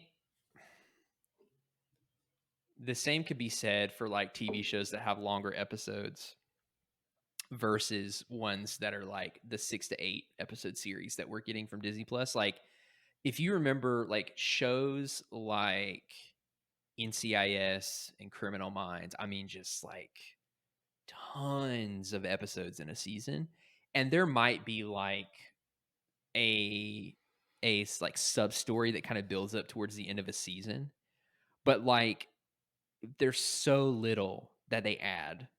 Like most of the episode is just like a contained story, you know? And Right. so like with these, it's like you pick your poison, right? So you can do, you know, instead of 6, let's just average it out, 6 45-minute to an hour episodes. You could do 12 like 23 to half hour episodes. But like there's you either have to like give smaller chunks of an overarching story and leave people wanting more because you can't just cover it as much in the time, or you speed up the pace, you know? So it's like, what is the format that works best for the story you're trying to tell? I personally think that a movie like The Last Jedi would not be good as a TV show. It wasn't even good as Well, a movie. it's true. You know, but like with movies, because unless you're doing like a trilogy or something, like even then, like you're very much contained to like a 2.5 hour to 3 hour window, and you're often dealing with, well, not all the time, but you know, more centralized characters. You have to follow up with all of them, and like I don't know. Sometimes what I'm trying to say, I guess, is like the pacing of movies can not be a good thing. Like I personally appreciate and enjoy something like Andor, where like because these shows feel to me like a novel. Like I'm getting to spend as much time with these characters and learn them, especially Andor. Like Andor felt like I was experiencing a novel in live action because it was that like all the characters had so much depth and they're like you knew what they were thinking, and like there was so much intricacy to like what was going on. And so like I could totally see how someone would look at Andor and be like, "Dude, it was freaking just so slow." But then to me, I'm like, that's what made it great. Right. Because it wasn't too fast. Like I feel like, especially in movies like the sequel trilogy, they move so fast that you don't really understand the characters all that much. Like I saw someone sent me a meme today that was like a shot of Rey in the flashback of her with Unklar Plut, Plot, and he's yeah. like, that she's like looking, she's like, come back, and Yeah. he's holding her arm. It's like she's wearing the same outfit as she is in the last part of The Last Jedi. Like it's the same style outfit, and it's like the look, they're wearing the same outfit, which goes to show how little character development Rey had through all 3 movies. And it was just like this like hilarious meme. And so I get what he's saying. Sometimes you do want things to go faster. You don't. Sometimes there are moments in these shows that's like, man, they really needed to fill 15 minutes. And so this slowed down a little bit. But there's, you know, for people who want a faster pace and want more action and stuff, like movies are obviously the way to go, because you can go in, you sit down for 3 hours, let's say at max, and then unless you're watching the extended edition of Lord of the Rings, and then you're done. Whereas this, it's like it's more of an investment. Things are much more slower paced. But I think for me, the payoff is more desirable. Like I've spent 5 episodes knowing Thrawn is coming. Like when that moment finally hits, I feel like it's going to be more of a payoff than a reveal in a movie. Right. Because you're more invested. But I mean, everybody has their preferences for content. I've thought about this in the past too. Like you can have a 2.5 hour movie and it feels long and there's a lot of story. Yep. But it's like, how could you translate like the Kenobi show, like which is only 6 episodes? Like how could you condense that into a 2.5 hour movie? I think people have done edits to make it do that, but like how do you convey the same character development in that movie into I just don't know how. It doesn't make sense to me like how you can do it. It's a trade-off. Everything's a trade-off. Right, but it's just like, how do you like take a 2.5 hour movie that's great and full of depth, and like how would that then be translated into a TV show that's a few hours longer in total? Like, yeah, I don't know. It's like a weird thing that just like I don't understand how it works and how they do it, but it just does it. And Yeah, I think it's like the question you have to ask is like which format. Like you have to start with the story, with a vision for the story, and then you have to ask yourself, okay, what format is going to tell the story the best? Do we have enough to in a a really valuable way fill 8 episodes? No, maybe we don't do that. Maybe we make it 6, or like if we don't have enough for 6, maybe we just need to make it a movie. did Uh, you watch season 4 of Stranger Things yet? yeah. So that season is extremely long. Yeah. Like I think the shortest episode is like an hour. Most Yeah, of them are like we an binged hour and that in like 15. we binged that in like 2 days, dude. Yeah, and like the second to last episode is an hour and a half, and the finale is 2.5 hours long. Yeah. Like with those, like we're making the content that we want, and we don't care Yeah. about time and money. And Yeah. I think season 4 of Stranger Things is like a masterpiece, like one of the best things ever made. Like, Yeah. I mean that show in general is absolutely phenomenal. it is my favorite TV show of all time. So, and that's not unreasonable. right. That's one that I'm like, I really respect that choice. But yeah, I mean it's hard, man, and like because like in that case you have a TV show with feature length episodes, Right. so you have both, and I think that's the point you're trying to make. It's like this is a TV show, but like one of these could be a movie by itself. But like I don't think Kenobi could have fit in its current form in a movie format without losing something. It's always a trade-off. Right. You're sacrificing something for a shorter runtime for pacing. So Right. All right. Yeah. Cool. Well, we're over 3 hours, so we should probably. I like if Drew was with us and there's 3 of us. Oh, we wouldn't get done This at has been a all. 6-hour episode. Yeah. Holy smoke. So let's do some social medias and get out of here. So in the description below, links.co/Empire Radio, links spelled with 2 I's, landing page for everything Empire Radio, Facebook, Instagram, YouTube, Twitch, Discord invite link.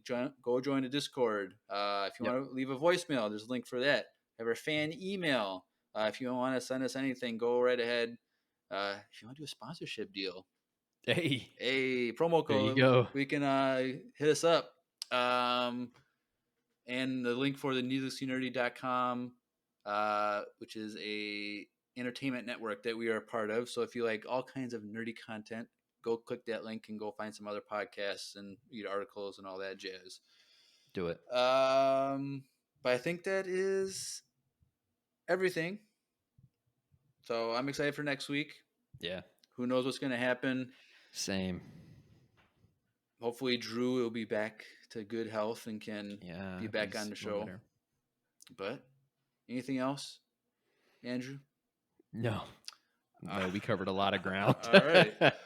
Well, you've been listening to another Ahsoka-tastic episode of Empire Radio. I'm Jeremiah. I'm Andrew. And may the Force be with you. Always.